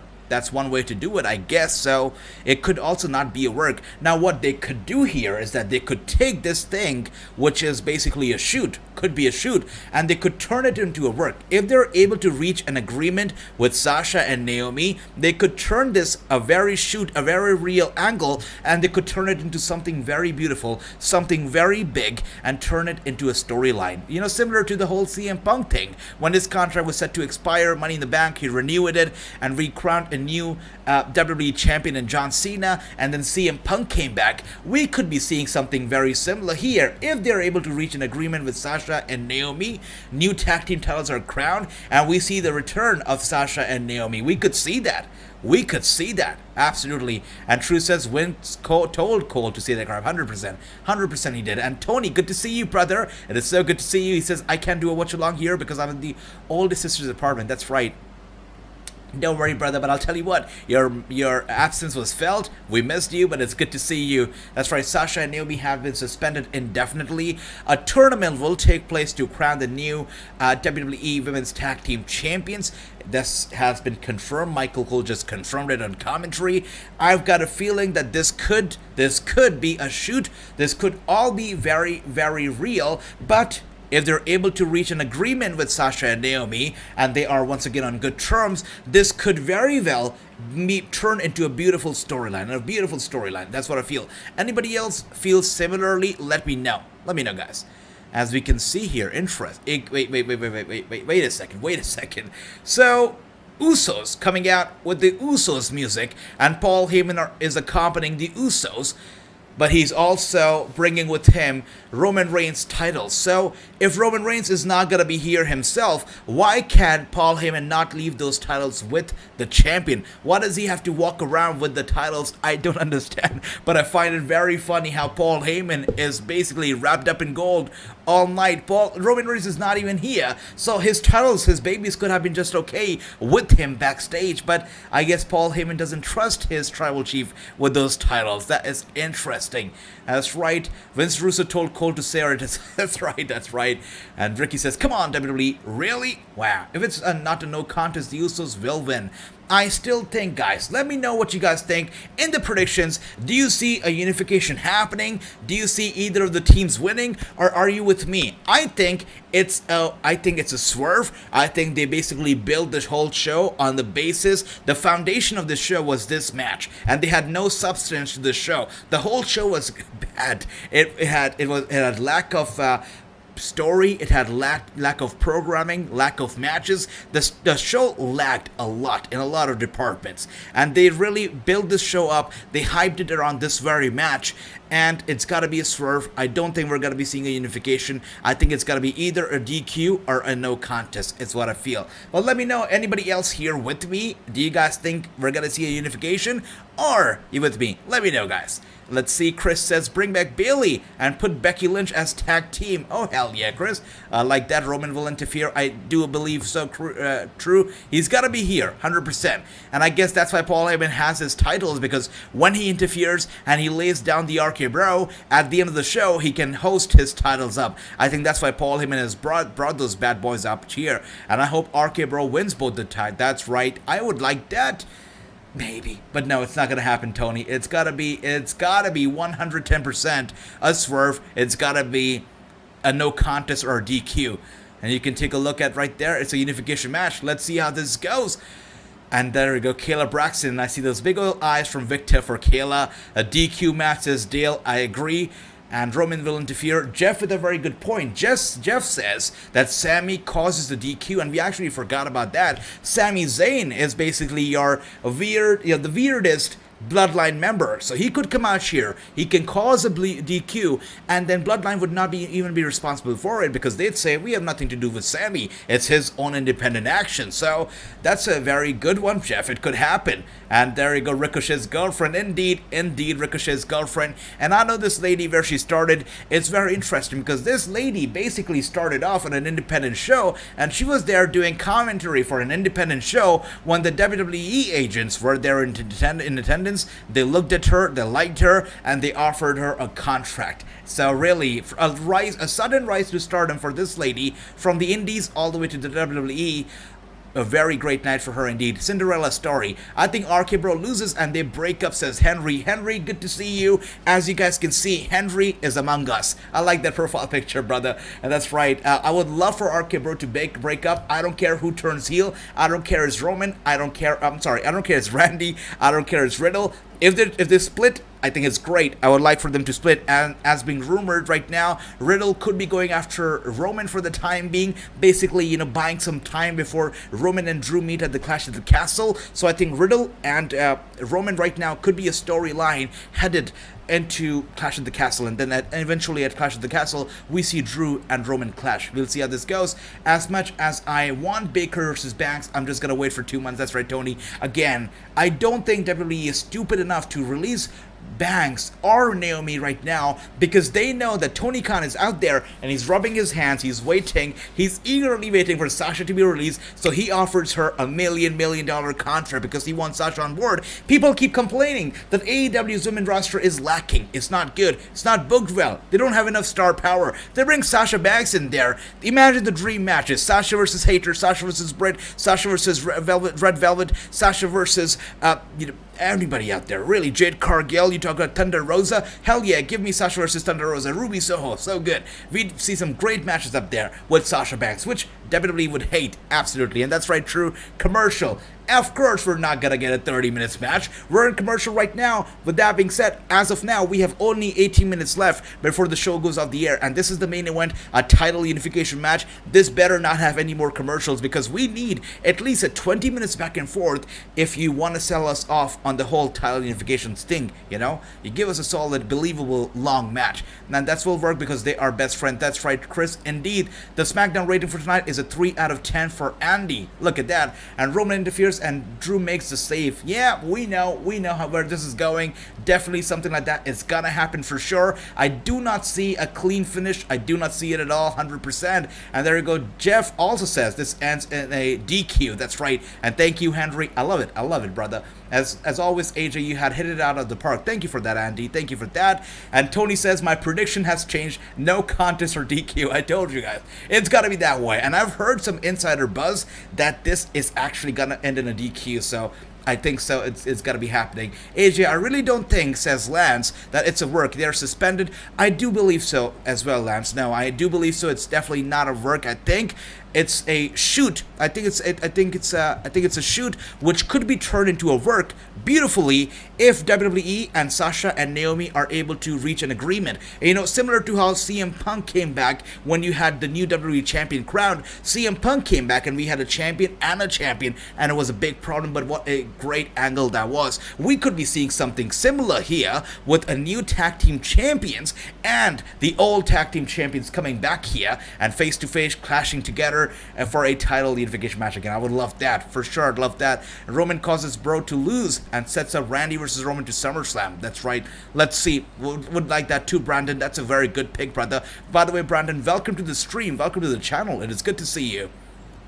And so far as we can see here, Randy Orton right now in control with the stomp to the chest of Uso. If Jimmy is in trouble right now, Chris says that's not happening because RK Bro wins. I love that. Andy, my brother, have a good night. I'll see you soon. Chris gives the show a 3 out of 10 so far. And Randy Orton, vintage Orton, going limb after limb of Jim Uso. First the chest, then the arm, then the hand, and now Matt Riddle is in it, and he goes diving down on Jimmy Uso. Jimmy Uso in trouble. Riddle was going to go for the cover, and Jimmy with a kick out. And you can see the titles so beautifully set up on the table right there, and Paul Heyman, your unified world champion, sitting on commentary. You gotta love that. But now this is all a swerve, guys. I'm telling you, don't buy into it. The titles will not get unified. I'm telling you that right now. And Ricky says, AJ, you love see Sasha versus me. Oh hell yeah, I'd love that. But Sasha would be too pricey for Impact, brother. That's for sure. No way they have Uso losing. 100% Brandon. That's for sure. No way is the Bloodline losing any momentum.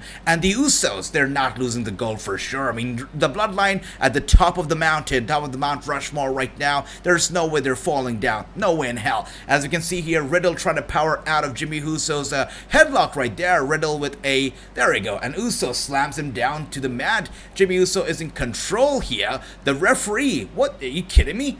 Why is the referee throwing up the X? You gotta be kidding me. What?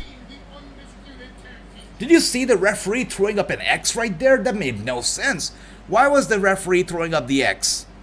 That makes little sense to me. That's right, more ads, more commercial.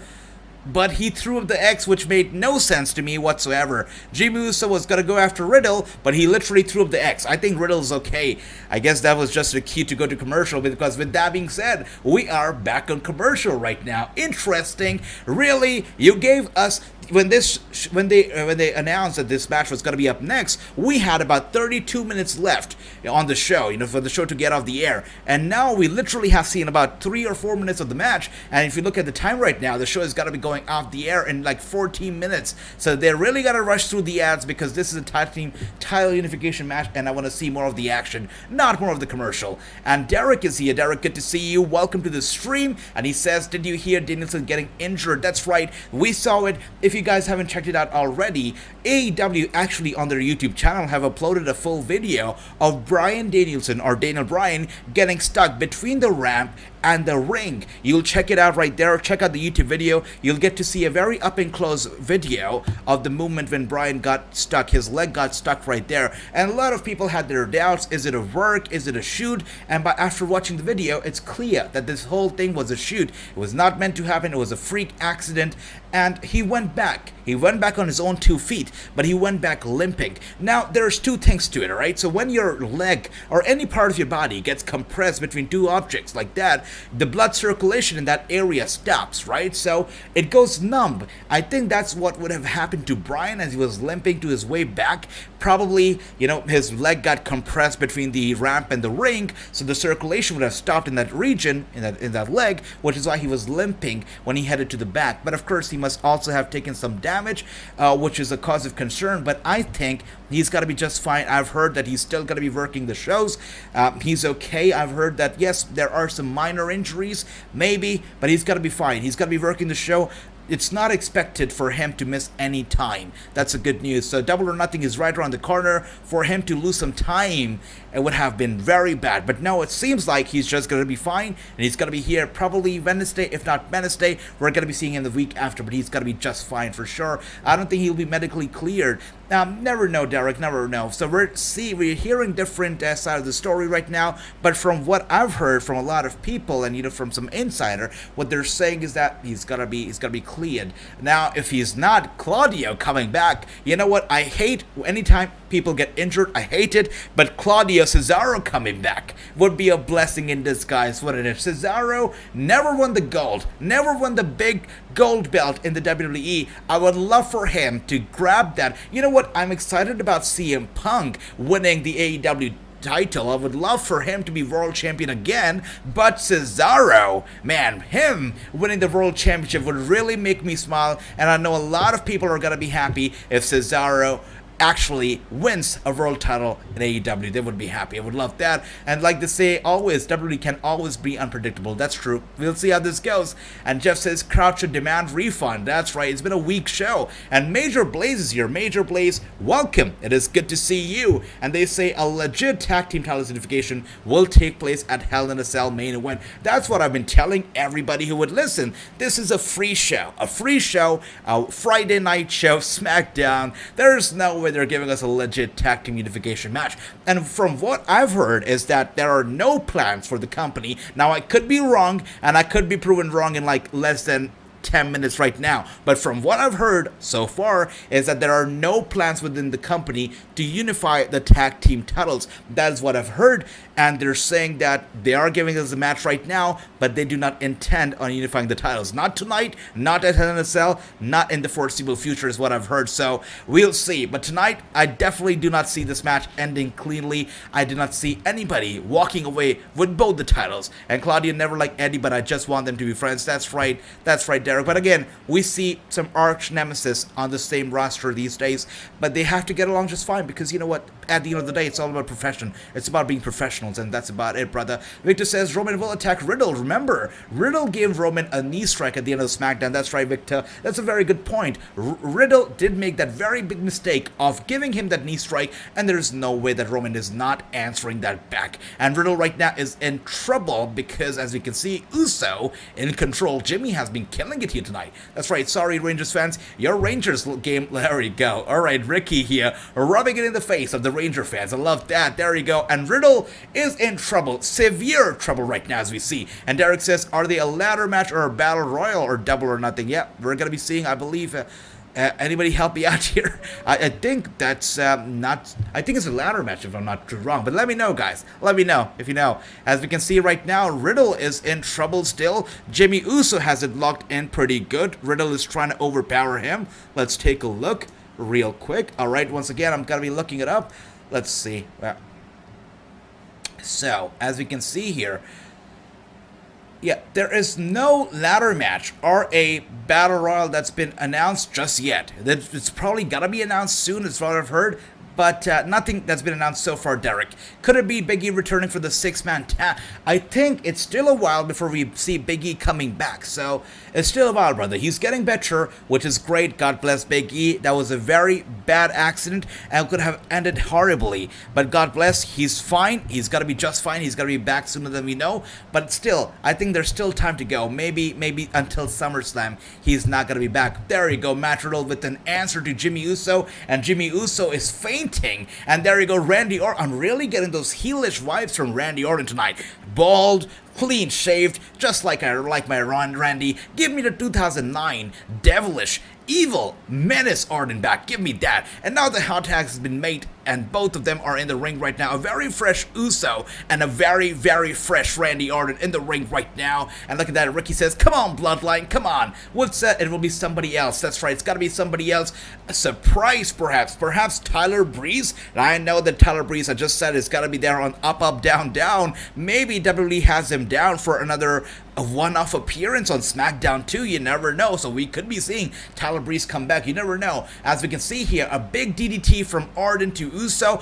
And if you guys notice, these past weeks, SmackDown, they are adding a USP to SmackDown to make it watchable. You look at the past 2 weeks, they gave us a tables match on SmackDown, and that was the USP for that episode. Tonight's episode's USP, basically the unique selling point, was this tag team unification match. Next week, it's got to be Woods' mystery partner. So they are giving us a reason to tune in every single Friday, which is good, Maybe Madcap Moss, you never know. Could be Brandix, that's right. And as you can see, the tag's been made, and Jay is in right there, and Riddle tags himself in now with the big super kick to Randy Orton. Orton feigns, goes down, and now Jay versus Riddle. Riddle with the beautiful, beautiful kick to the head of Jay, and Jay is, oh my gosh. You know what? I've been dizzy, and when you're dizzy, you collapse. When you're dizzy, you don't search for the turnbuckle to collapse to. You know, you don't do that. So that was a very poor sell from Jey Uso. Really, the guy was moonwalking as he was being dizzy. That was terrible. Literally looking for the turnbuckle. But there you go. Uso with the answer. Riddle is down. Uso dominating. Just a few seconds away, or fractions of seconds away from unifying those titles. But that's not going to be happening. And that's not a prediction. It's a spoiler. They're not unifying those titles tonight. Not tonight. Not in the near future. It's not happening. And that's what I say. Again, I could be proven wrong in a fraction of seconds here tonight. I could be proven wrong in the next few minutes, actually. But we'll find out. But so far, my stance is clear. We're not getting a unification tonight. Not in the near future. Let's take a look at the poll again. You look at it. RK Bro 39%. Usos 39%, you guys think. And disqualification 21%. So this is very interesting. The polls are very, very split, because you guys, equal amount if you guys think it's gonna be RK Bro or Usos, and 21% with the DQ. We'll see how this goes. And Derek, once again, welcome to the stream. Have a good night. Hopefully we'll see you soon. We're here every single night for every single wrestling show. So make sure to hit the subscribe button and be a part of the family. And you gotta be kidding me, a superplex coming from Riddle to Uso. Is he gotta be able to, oh my gosh, an RKO. An RKO from the top turnbuckle. Uso trying to fight back, but so is Riddle. He is persistent. He wants to go with that RKO, and there you go. There you have it. Of course you have it. There you go. Yep. There you go. He got in. I was Roman, wasn't it? There you go. Come on. Gotta be kidding me. I was wrong. The referee didn't see it. Now the referee didn't see it, but I was wrong, guys. There you go. Wow. the tag team titles have been unified, and I'm happy. I thought it was not gonna happen. That's what, everybody said. Wow, the tag team titles have been unified, and the Bloodline is on top of their game in every single department. The World Tag Team titles unified, World Tag Team titles unified, Tag Team titles, hell, even get the mid-card titles, baby, because you guys are on top of the game right now. You gotta be kidding me. They are on top of the game here. You gotta be kidding me. They have all the gold that they need to have from both the brands. Usos, Roman Reigns, the Bloodline at the very top. And as we can see here, Usos with the super kick, there you go. And Roman Reigns sends Riddle to the outside as well. Very interesting. I did not see this coming. I definitely did not see this coming. This is super interesting. Wow. Look at that. And Jason says, no way. Wow, that's right. And Riddle is paying a price. He's paying a price for beating up, for kicking Roman Reigns in the head the other day with the knee. He's paying a price for that. And that's right. Henry is in disbelief, Jason is in disbelief, and alright, there you go, here comes Drew McIntyre. They proved us all wrong, that's right, Major Blaze, and I'll tell you what, I like to be proven wrong, I like surprises. I don't like it when I say something is gonna happen, and if it happens, I don't like that. I like it when I'm proven wrong, because we all want to be on the edge of our seats, and we want all of us want to be like, no way did that happen, I did not see that coming. That's what we want, and the fact that we got it tonight actually kind of makes me happy. That's right, Brandon, you told me so, you were right.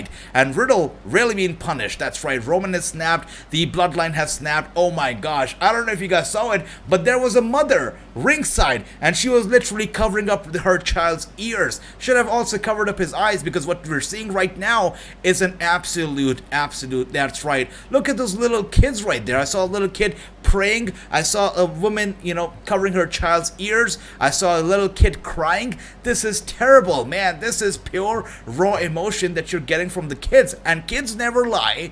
What's happening right now is brutal. Roman Reigns has snapped. That's right, Lance. This is crazy, man. The show sucked overall, but the end is crazy, especially those emotions, those pure raw emotions from those kids really made this worth it, man. What a crazy end to the show. Your new unified tag team champions are the Usos, the Bloodline, on top of their very game. Acknowledge them, ladies and gentlemen. Acknowledge them. That's right. I cannot believe this has happened. Look at them. I love the sight of this. I love the sight of this whole thing. This is so good. That is amazing. I love it. Still a heel. That's right, true. Roman Reigns, still a heel. Still the bad guy. And they made a little kid cry, so there you go. Kids are going to be going back home tonight, crying to their mama.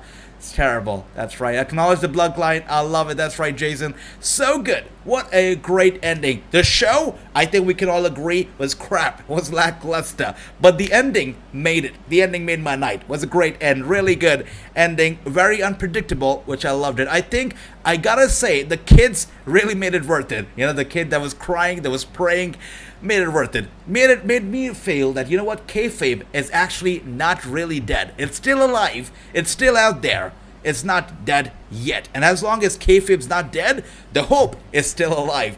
Overall, the show sucked, but the ending ruled. The ending was unpredictable. It got me on the edge of my seat. I loved it, and I must say, I'm gonna give tonight's show a very solid 4 out of 10, and all those 4 scores actually go for the match. If this match was out of 5, it'd get a 4. So I'm gonna give the show a 4 out of 10. The entire show gets a 0, but the end gets a 4. That was a pretty cool ending for sure.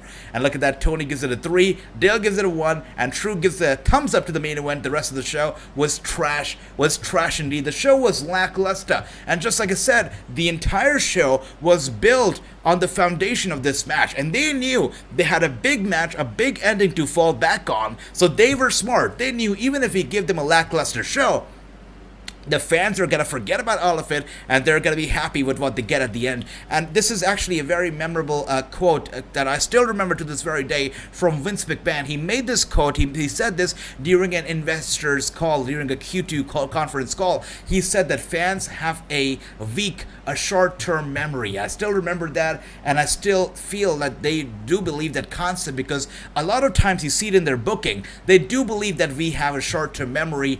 Yeah, they do believe it. And I can see, gotta go and watch NXT Level Up. That's right, guys. For those of you who are joining us right now, let us know. What do you think about the show tonight? I had a great time. It was fantastic. Rampage overall as a show was better. It won the night. That's right, Jeff. You can watch your Rampage.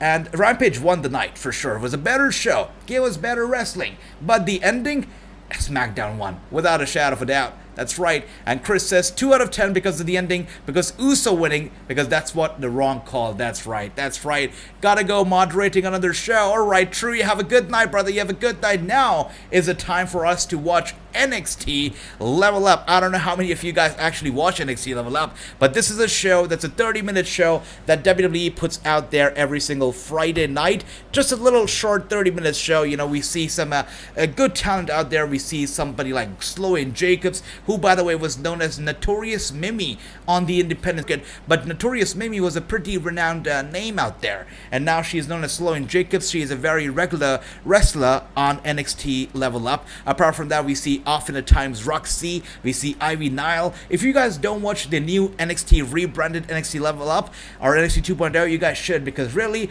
they've got some of the best wrestling of the week going on right there on the new and revamped NXT Level Up 2.0. Really cool stuff. Very cool stuff. And I can see right there, my brother Lance gives it a 4 out of 10. I totally agree with you, brother. The show deserves a 4 out of 10 rating without a shadow of a doubt. And guys, we're tuning in right now. Let us know your thoughts on SmackDown. Let me know how you like the show or dislike the show. What do you think about the ending? We want to hear from you. Now, apart from that, I must say, if you're new to the channel, every single weekend, every single Sunday, we have a wrestling celebrity on this channel, and we sit down and we do a whole show with them. In the recent past, we've had Jinder Mahal, we have Authors of Pain, we've had Mickey James, the list goes on and on. Moose, Aiden English, Victor, all these people have come on the show, have joined us in the recent past, and you know, this weekend we could be putting out another very special episode, so make sure you hit the subscribe button and be a part, because we have a lot of programming going on here right on this channel, from interviews to original series and nightly. Every single day we do watch-alongs right here on this channel, so be a part of it. Be a part of it. Hit the subscribe button, and also let's talk about SmackDown a little more. Let's see what you guys think about it while we watch NXT Level Up. Let's see what NXT Level Up is all about. And just like I said, guys, I watch Level Up every single week, not because I know it's got to be a show stealer or not. It's not. NXT Level Up does not have the best wrestling in the world. It does not have the best wrestling of the weekend. Absolutely not. I just watch it because we kind of get the glimpse at the future of the company, perhaps, if they don't get released, yeah, it is. But we get to see a glimpse, and the future right now is looking bright. But again, what happened tonight with LA Knight and the way that he's being rebranded into a fashion guy, he's walking around running his own fashion modeling agency. He's talking about Paris Fashion Week.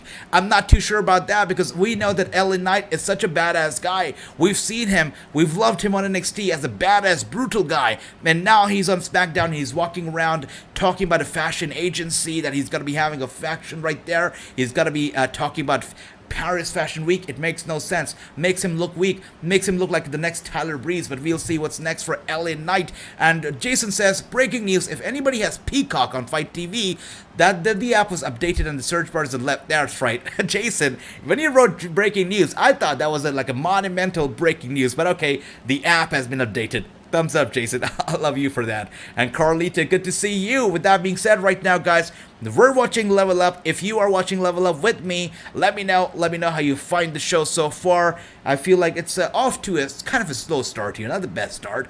Kind of a slow start. Just like I said, NXT Level Up doesn't have the best matches.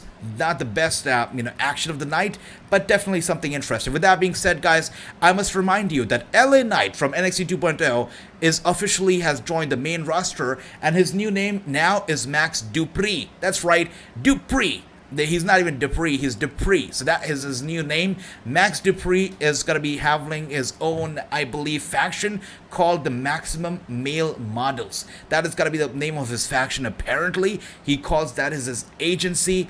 And he went on to say that, you know what, Sonya Deville was the one who actually hired him for SmackDown while she was still an authority figure. So Pierce asked him, like, why are you here? Who hired you? He said it was Sonya Deville who has hired me when she was still an authority figure, and his contract was already signed, which means that he is a part of SmackDown. Adam Pearce has said that he's going to be talking to his lawyers, but it seems like Max Dupree is here for good, and he's going to be a part of the Blue brand in the coming future. That's right. And Ricky, that's all right, brother. That's all right.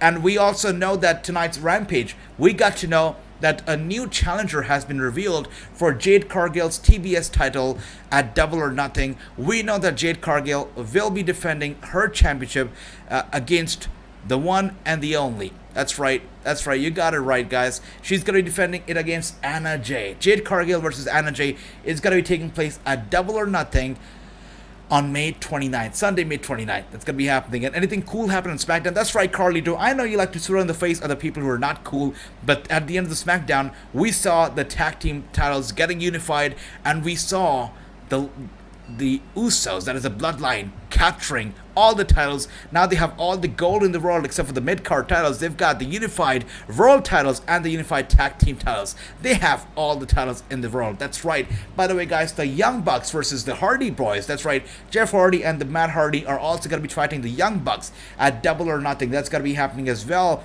on June 29th. It's Double or Nothing is shaping up to be a great show, as we can see here.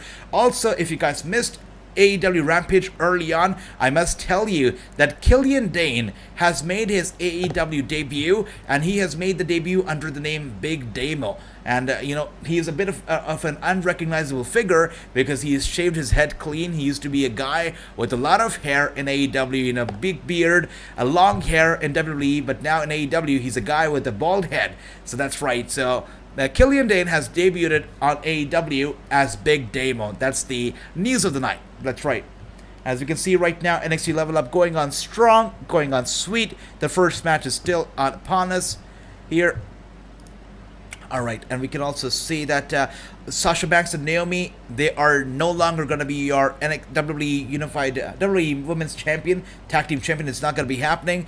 They have surrendered their titles, is what Michael Cole said on SmackDown on commentary. He acknowledged the whole fact that it was going to be a six-women six-pack challenge on Raw this past Monday, but because of Sasha Banks and Naomi's unprofessionalism, because they surrendered their titles and just walked off, we're now going to be having a whole tournament to crown new tag team champions. So that's going to be interesting. We'll see how this goes for sure. I mean, quick turn of events. I said it earlier. I said that this seems like it's a real incident. It's a shoot. It's not a work. It's not kayfabe is what I feel when it comes to Sasha Banks and Naomi. But I feel like they could be taking this kayfabe, this real thing, this shoot, and they could turn it into kayfabe potentially if they're able to reach an agreement with Sasha Banks and Naomi. That is what I feel.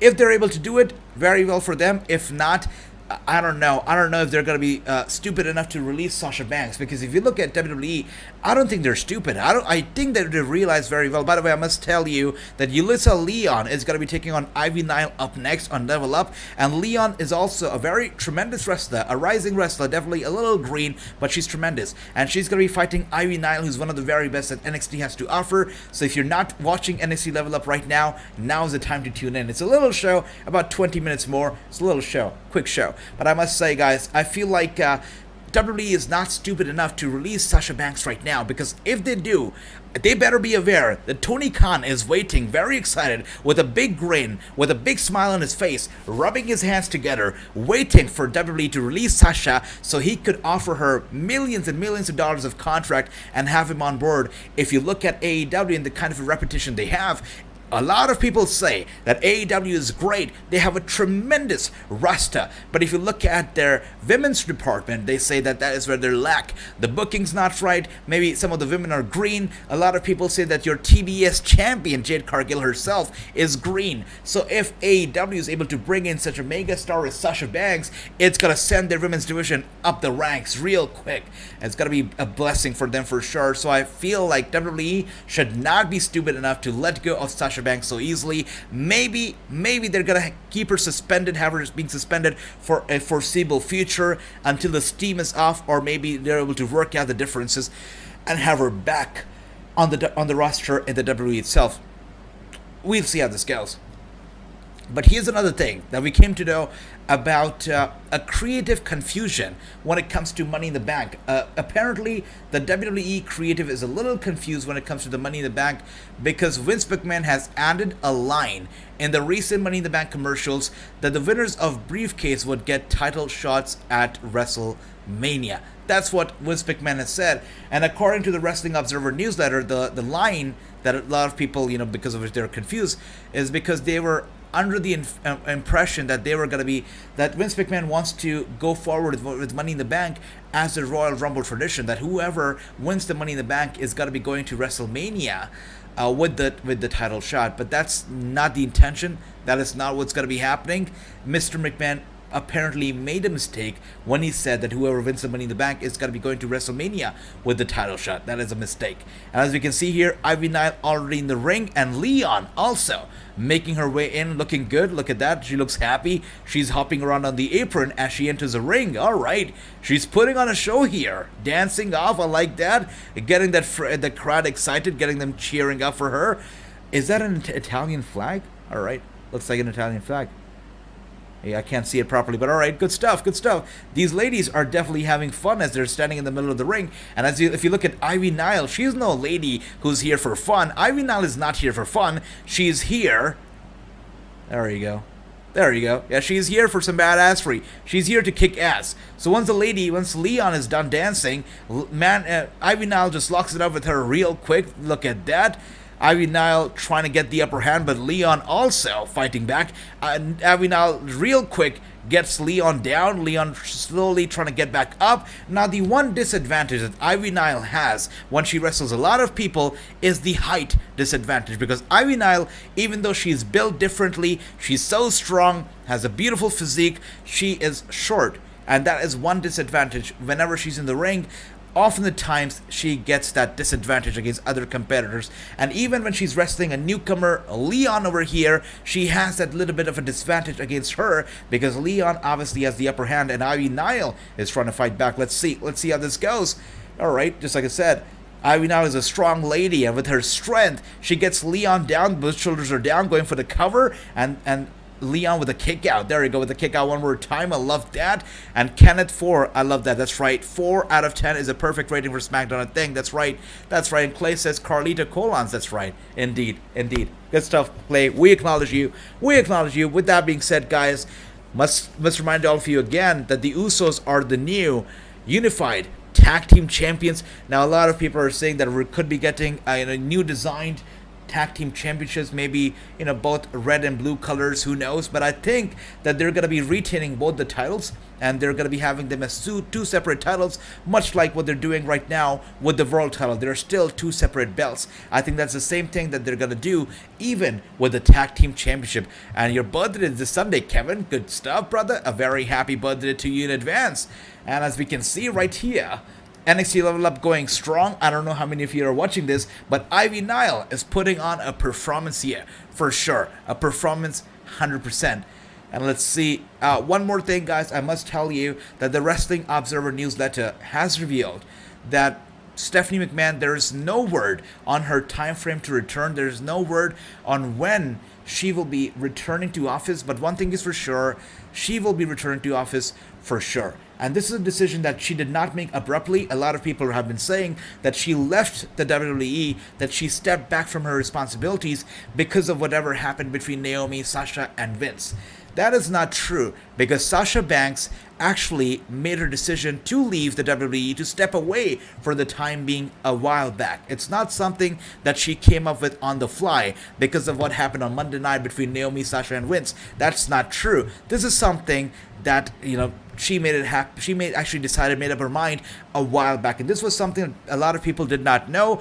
The people who worked there, the wrestlers, the staff members who worked there, actually came to know about Stephanie McMahon stepping away only when she made that announcement on social media. It was only that very inner circle, the inner circle that is Nick Khan or Vince McMahon, that knew of Stephanie McMahon's decision right there. That's right. But one thing's for sure, all those people were going around saying that it is because of Sasha and Naomi that Stephanie has stepped away. Tell them, no, that's not right. That's not true. And Verna, good to see you. Hope you're doing well. Let's see. Once again, guys, I must remind you that Sasha Banks and Naomi, they have been suspended indefinitely, and the women's tag team titles are now vacant. We will now be having a tournament to crown the new women's tag team champions. And Michael Cole on SmackDown said that Banks and Naomi had, and I quote, let us all down. This is what he said live on SmackDown. He told everybody that we were going to have a 6-pack women's challenge this past Monday on Raw, but because of Sasha and Naomi's decisions and because of the fact that they let us down, we did not have that match, and because of that, they have been suspended indefinitely, and their titles have been forfeited. So we will be having a tournament coming up real soon. The dates or any other details of the tournament still not revealed, still a secret. I think still be planned out, but we will get to know about it soon, sooner than later for sure. And as you can look right now, the match between Leon and Ivy Nile still going on, still going strong. Ivy Nile actually doing very well with the series of kicks, with a big kick to Leon, and Leon gets sent down, and Ivy Nile with sort of a Superman punch right there to Leon, and Leon is dizzy, she's dazed, and once again with a big tick to Leon, Ivy Nile gets her down, going for the cover, 1, 2, and Leon with a kick out. And that's right, guys, we're watching NXT Level Up and also talking about all that stuff that happened on SmackDown tonight. Sasha, it's good to see you once again. Corey Graves. It's not only Michael Cole who has addressed Sasha Banks and Naomi walking out, it is also Corey Graves who has sort of, weighed in on the whole situation. And, all that happened, he's talked about it. And he says there's speculations and rumors all over the place, Graves has said. He says, I was on the air when it went down, and the only information that was provided to me was that everybody continues to spectate. That's right. He did not have any other information, and that's about it. He says it's just... you just gotta avoid it. That's about it. He says, I'm gonna be perfectly honest and transparent with everybody. I would like to dive into this conversation, but because it's gonna set the internet on fire, and everybody's got an opinion, everybody's got the point, got the view, right? He says that I don't know enough facts that what went down, I cannot take sides, and that is exactly what I say as well. When people ask me, what are your thoughts on the whole situation between Sasha and Naomi and Vince, I say I don't know. I don't know whose side to take because we don't know the facts. A lot of people don't know the facts. It is very easy. It is very, very easy to take sides right now, to be on somebody's side, but at the end of the night, we really don't know the facts. We don't know the whole story. It could be Sasha who's right, or it could be Vince who's right. We don't know that yet. But I must tell you guys who's watching NXT Level Up right now, Ivy Nile has defeated Leon, and now we're going to the last match of the night. That's going to be Quincy Elliott and Josh Briggs. And if you guys are watching NXT Level Up, good for you. If you're not, I recommend you tune in, because what you're going to be seeing in the main event of the night here, it's a 30-minute show, and Quincy Elliott definitely could be the future of NXT. And Soul Brother number 5 is here. Good to see you. And they say, wait until Fox gets involved, because if they want Sasha on TV, then she'll be back soon. That's money, ratings for them. I totally agree with you, Soul Number Brother. Absolutely agree with you. By the way, it's good to see you on here on the chat, on the stream. 100% agree, because when Fox wants something, WWE has to give it to them. That is for sure, without a shadow of a doubt. And if they want Sasha Banks back, she's got to be back. And I guess, you know what? Had this been somebody else, had this not been Sasha, maybe, had this only been Naomi, I can imagine Naomi, maybe getting released. You never know. Or maybe not, because right now she's involved in a hot angle, and Naomi also, the wife of the USOS, so maybe not getting released. But had there been somebody else, not Naomi or not Sasha Banks, they would have very easily been fired right on the spot. They would have been fired. They probably would have been fined too. But these ladies have only been suspended, and I understand why they have been suspended. The reason has to be that they don't want to let go of these two ladies right now, because if they do, they know exactly where they're going to go next. They know that Tony Khan has the money to offer, and really millions of dollars to offer in contract to these two ladies, because if they join AEW, they're going to bring a lot of eyes to the product. It's not even a joke. They're going to bring a lot of eyes and a lot of money to the promotion, which is going to be ridiculous for the WWE. So they're in a weird spot right now. They cannot afford to release them, but they cannot afford to have them on the show either. They are in a very, very weird spot right now. And Super TV, that's right, Super Crew TV, good to see you. That's right, Bloodline, acknowledge them. You got to acknowledge them, especially after tonight, because they've got all the gold. all the gold right now. That's right. And as you can see here, Quincy Elliott. This guy is definitely different. If you're watching NXT Level Up right now, you cannot look at this guy and say he's not different. He's built different. You know, his personality, everything is different. I think this guy could be a big star on the main roster. You know Velveteen Dream? That guy that everybody hates? Yeah. Quincy Elliott could be a bigger version of Velveteen Dream, but could be better, is what I feel. He's got to appeal to the fans, especially, you know, a particular demographic of fans. I think he's going to be a big draw. Definitely. He's not going to be everybody's cup of tea, but Quincy Elliott could be a big draw for a certain demographic of fans, I believe. I see a star in him. I definitely see a star in him for sure. And once again, I must tell you that Paige Van Zandt, the former bare knuckle fighter, the former UFC fighter, Paige Van Zandt, has not been showing up a lot on AEW lately, right? She's not been showing up a lot. And I was wondering where she's been. I'm pretty sure some of you must have been wondering as well. Where is Paige Van Zandt? Well, apparently she has been training hard, and she's been training hard with Gangrel, out of all people. That's right. And she put a post up there on social media on Instagram that she has been training with Gangrel and Coastal Championship Wrestling. She began training a few months ago after she signed with AEW in March. Now this is a big word here in this whole statement. After AEW at times has done this a lot. They've done it with Pinnacle. They've done it with a lot of people that they sign them to the contract, and they really are not great at wrestling, but they do get signed, and then they get trained. Same with Paige Van Zandt. She got signed, and then she started training, and she will be expected. She's expected to return very soon. She did appear recently, before, but you know she wasn't ready to wrestle all by herself. But now she's expected to return soon, and this time she's expected to return full time in full capacity to wrestle. So we'll see how that goes. But right now on NXT Level Up, Quincy Elliott on fire. Look at this guy. Yeah, he's different. This guy is definitely different, 100%.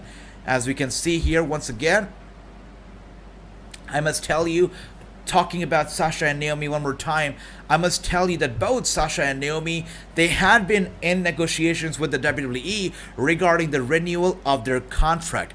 And their contracts were supposed to be, you know, this is a rumor right now. I can't say for sure, but what is being said right now is both Naomi and Sasha, both of their contracts were supposed to expire in the next 2 months. That's it. It was supposed to expire in the next 2 months, and now they've been made to sit out the rest of their contract, suspended. I don't know if they're going to be freezing their contract, because if they do, they could be sitting on the shelf for a long time, and that's going to be very frustrating. Similarly to what they did with Mustafa Ali, similarly to what they've done with a lot of people in the past, including Rey Mysterio. They freeze the contract, so the time of the contract does not expire until you're back in the ring. So that's going to be interesting. I think that is something that WWE will be doing to Sasha and Naomi while they were suspended. I think so. And Clay, it is good to see you. And let's see right now, Quincy Elliott in a bit of trouble here on NXT Level Up. And Edge has been posting up some pictures, some very interesting pictures on his social media. He's been teasing a lot of possible, entries into his Judgment Day. He's posted a picture recently of Tommaso Ciampa, which made people talk that, hey, Tommaso Ciampa is going to be joining their Judgment Day. Then he posted a picture of Paige, which people also made them pop. He's like, all right, Paige is going to be in it. And now he recently posted a picture of Corey Graves, and which means that Corey Graves could also be right there, joining the Judgment Day in the near future. So that is going to be interesting. All right, we'll see how this goes. Let's see right now. The Quincy Elliott, by the way, on NXT Level Up is doing great, doing just fine. Is doing extremely well. Let's see. All right, as we can see here right now, cool. NXT Level Up on fire. As I said earlier, guys, a lot of people have still not forgiven the WWE for, rebranding the NXT Gold and Black to NXT Colorful, NXT 2.0. But I'm telling you guys to give NXT 2.0 a chance, because they put out some great matches every single week. I must say, sometimes the best wrestling of the week goes down on Tuesday nights with NXT 2.0. Give them a chance. They're good. And Soul Brother number 5 say, in sports, when a team indefinitely suspends somebody, it's just a placeholder until the organization decides to officially release a player. So WWE is probably preparing to manipulate the contracts. I do agree with you. And just like I said, they are, I feel like it's got to be a two-way street. What's going to happen here is that either they're going to be on good terms with them. They're going to be work out their differences, and they're going to have them come back, which I've said in the past. If we crown a new tag team champions, new team's going to be tag team champions, and WWE is able to work out their differences with Sasha Banks and Naomi, we could be seeing Banks and Naomi come back also as tag team champions face to face against the new tag team champions, very similarly to the whole CM Punk thing we saw back in 2011 when he went away and he came back with his title and John Cena was his champion, and we saw a very memorable clash between champion and champion. We could be seeing something like that, and this time it could be crazier because we know that Sasha and Naomi went on such bad terms, so they could come back as absolute rebels, absolute heels, the most hated group in the entire brand, in the entire company, hated by the fans, hated by the performers, by the executives, but they keep pushing their boundaries. Very similarly, if you guys watch Impact Wrestling, how Honor No More is being treated and were being treated before they were offered the Impact Wrestling contract, how they were being treated. They were hated by everybody. They were the rebels out there to make an impact. If they come back, if they're able to come back, I would love for them to come back in such a way where they're booked as absolute monstrous heels, but they draw nuclear heat, but they're at the top of their very game. But again, they're going to be waiting out their contracts, seeing if they're on good terms again, seeing if they're able to work out the differences. If they're not, I totally agree, Soul Brother number 5. Yeah, I feel like the time's going to be ticking out for them, and just like they do in sports, they decide to release them, I guess they will eventually release them as well. But again, when they do release them, it's going to be a big loss for WWE because Sasha, Banks, and Naomi getting released, we know where they could be headed. Now, Sasha, for her, I mean, she can even go to Hollywood and excel there, so that's no biggie. But together, if they go to AEW, it's going to be crazy, absolutely crazy. And as we can see, Quincy Elliott on fire here. He's doing well. Once again, I must say, Quincy Elliott could be the next Velveteen Dream, or something that they wanted to achieve with Velveteen could be Quincy. He still has a long way to go, a long character to develop, but he's slowly showing the signs of the very same personality traits of Velveteen Dream. And Soul Brother number 5 says it's good to have to come to a settlement release, and also I don't think that Naomi has that much pull just because of her husband. Don't forget he's on a short lease. Absolutely, I do agree with you, 100% agree with you, and that is why everything with Naomi is tricky. The fact that she walked away with Sasha without thinking of her husband is tricky. It's very, very tricky to me, and I'm glad that he still got the title and he's not being punished for his wife's action, which is great, but it's very tricky. Whatever Naomi did surprised me, especially Naomi, definitely surprised me. I do agree with you 100%, Soul Brother, 100%. And by the way, I must say, love the beautiful smile on your face, man. Great stuff. And Quincy Elliott here, still on fire here. Still on fire. Doing great. And everybody here watching us for the first time, welcome to the channel. I must say, welcome to Wrestling News. I have a brand new wrestling celebrity joining us here on this channel for the show, for the Wrassing show every single Sunday. In the recent past, I've had the likes of Jinder Mahal, Authors of Pain, Mickie James, Victor from Ascension, Drew McIntyre, Edge himself, and a lot more people join me on this channel on the Wrassing show. And apart from that, we have original series, we have daily watch-alongs, and more right here on here. So don't be shy, hit the subscribe button, and be a part of the conversation. And Soul Brother, it is good to see you here. Welcome to the channel, brother. Welcome to the channel. Thank you. Thank you. And Quincy Elliott here in some trouble, and he gets sent there to the ringside. There you go. And now he smashes his opponent right there in the corner. Quincy Elliott on fire. The one drawback that Quincy Elliott has, that's for sure, is his speed. I think that's where he lacks. He's not the fastest of guys, and that's where he takes a loss. And with that being said, I said he's not the fastest of guys, and his speed actually was a curse to him tonight because he loses the match because of his slow speed. But that's okay. NXT Level Up was a decent show. As I say, I tune into NXT Level Up every single Friday after SmackDown. I know a lot of people skip on this show, but I don't, because we get to see a glimpse at the future, which I appreciate. It's always good to know what WWE has cooking for the future. It's good to see that, and Level Up gives us a little bit of the insight at the future, which I appreciate. It's a 30-minute show. It's a nice sweet dessert after the craziness that we see with Rampage and, of course, SmackDown. Good stuff. Good evening overall. It was a nice evening with SmackDown, with Rampage. Rampage definitely the better show, but SmackDown was the show that's get people talking the most. People are talking right now on social media. Social media is ablaze. People are talking. They're talking about it because of SmackDown's finish, because USOS are now your new unified tag team champions. And Chris says, who's going to win the women's tag team championship? That's right. That's a big question. I guess we could be seeing a new tag team that's just formed. Nia Jax and Nikki ASH. I'm sorry, not Nia Jax. Oh my gosh. I got confused. Not Nia Jax. I meant, oh dear, Doudrop and Nikki ASH. That's right. Nia Jax, by the way, also on the tip of my tongue right now because she's going to be performing for my friends. That's right, Authors of Pain, the great brothers of mine. She's going to be performing on their promotion very soon, the Wrestling Entertainment Series. Episode 1, or the show 1, that's going to be taking place in Nottingham, UK on June 4th. So that's going to be a big event as well. Nia Jax is going to be performing there against Lana. So we'll see how that goes. And Jason says, I think Quincy reminds you of Mo or Mabel. That's actually a good one, Jason. That's a good pick. He reminds me of Velveteen Dream, not because of, the moveset or something else, because of the personality and because of the character he's trying to portray on TV.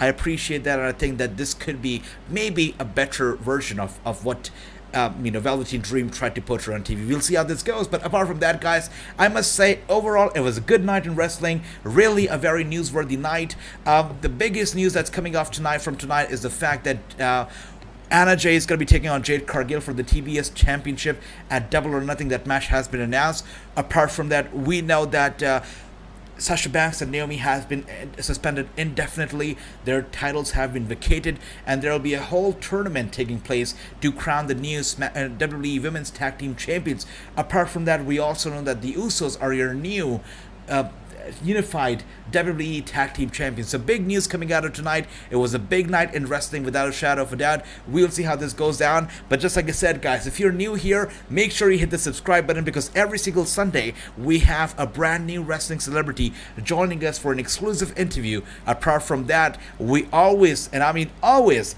have every single day, every single night, a watch along for wrestling shows. No matter it's independent wrestling, it's a WWE, AEW, NXT, or NWA. We're here watching all the shows together. Now, apart from that, we also have original series debuting on this channel very, very soon. Wrestling series that you've never seen anywhere before. It's going to be debuting right here, and you're also going to be having exclusive wrestling matches, movements, and more right here on this channel. So make sure you hit the subscribe button if you enjoyed tonight's show. I had a great time watching these shows with you. It was a great night overall. Not the best SmackDown, but hell of a finish for sure. Hell of a finish. I still cannot get the picture, the image of those kids crying and their mothers covering their ears and the kids praying as they were watching their heroes, RK Bro, get beat, brutally assaulted at the hands of the very evil Bloodline. I absolutely love that. And Soul Brother says W2K22 roster is getting outdated more and more. That's right, that's true. You know what? They're filling it up with the DLCs and whatnot, but really what they should do is keep the roster live. Really, they gotta keep it live and updated, just like they do it for all the other many other games, sports games out there. But overall, guys, I must say, a great night. Had a lot of fun watching the shows with you. Once again, thank you so much for joining me. Soul Brother, welcome to the channel. It's good to see you. And I'm going to be seeing you all on Monday with another live watch along. And apart from that, of course, on Sunday, you're going to have another brand new wrestling celebrity joining us for a wrestling interview. So make sure to be here. I'll see you guys on Monday live. And of course, we're going to be having programming every single day. You all take care. Have a good night. Have a great weekend. Bye-bye, guys. Thank you so much.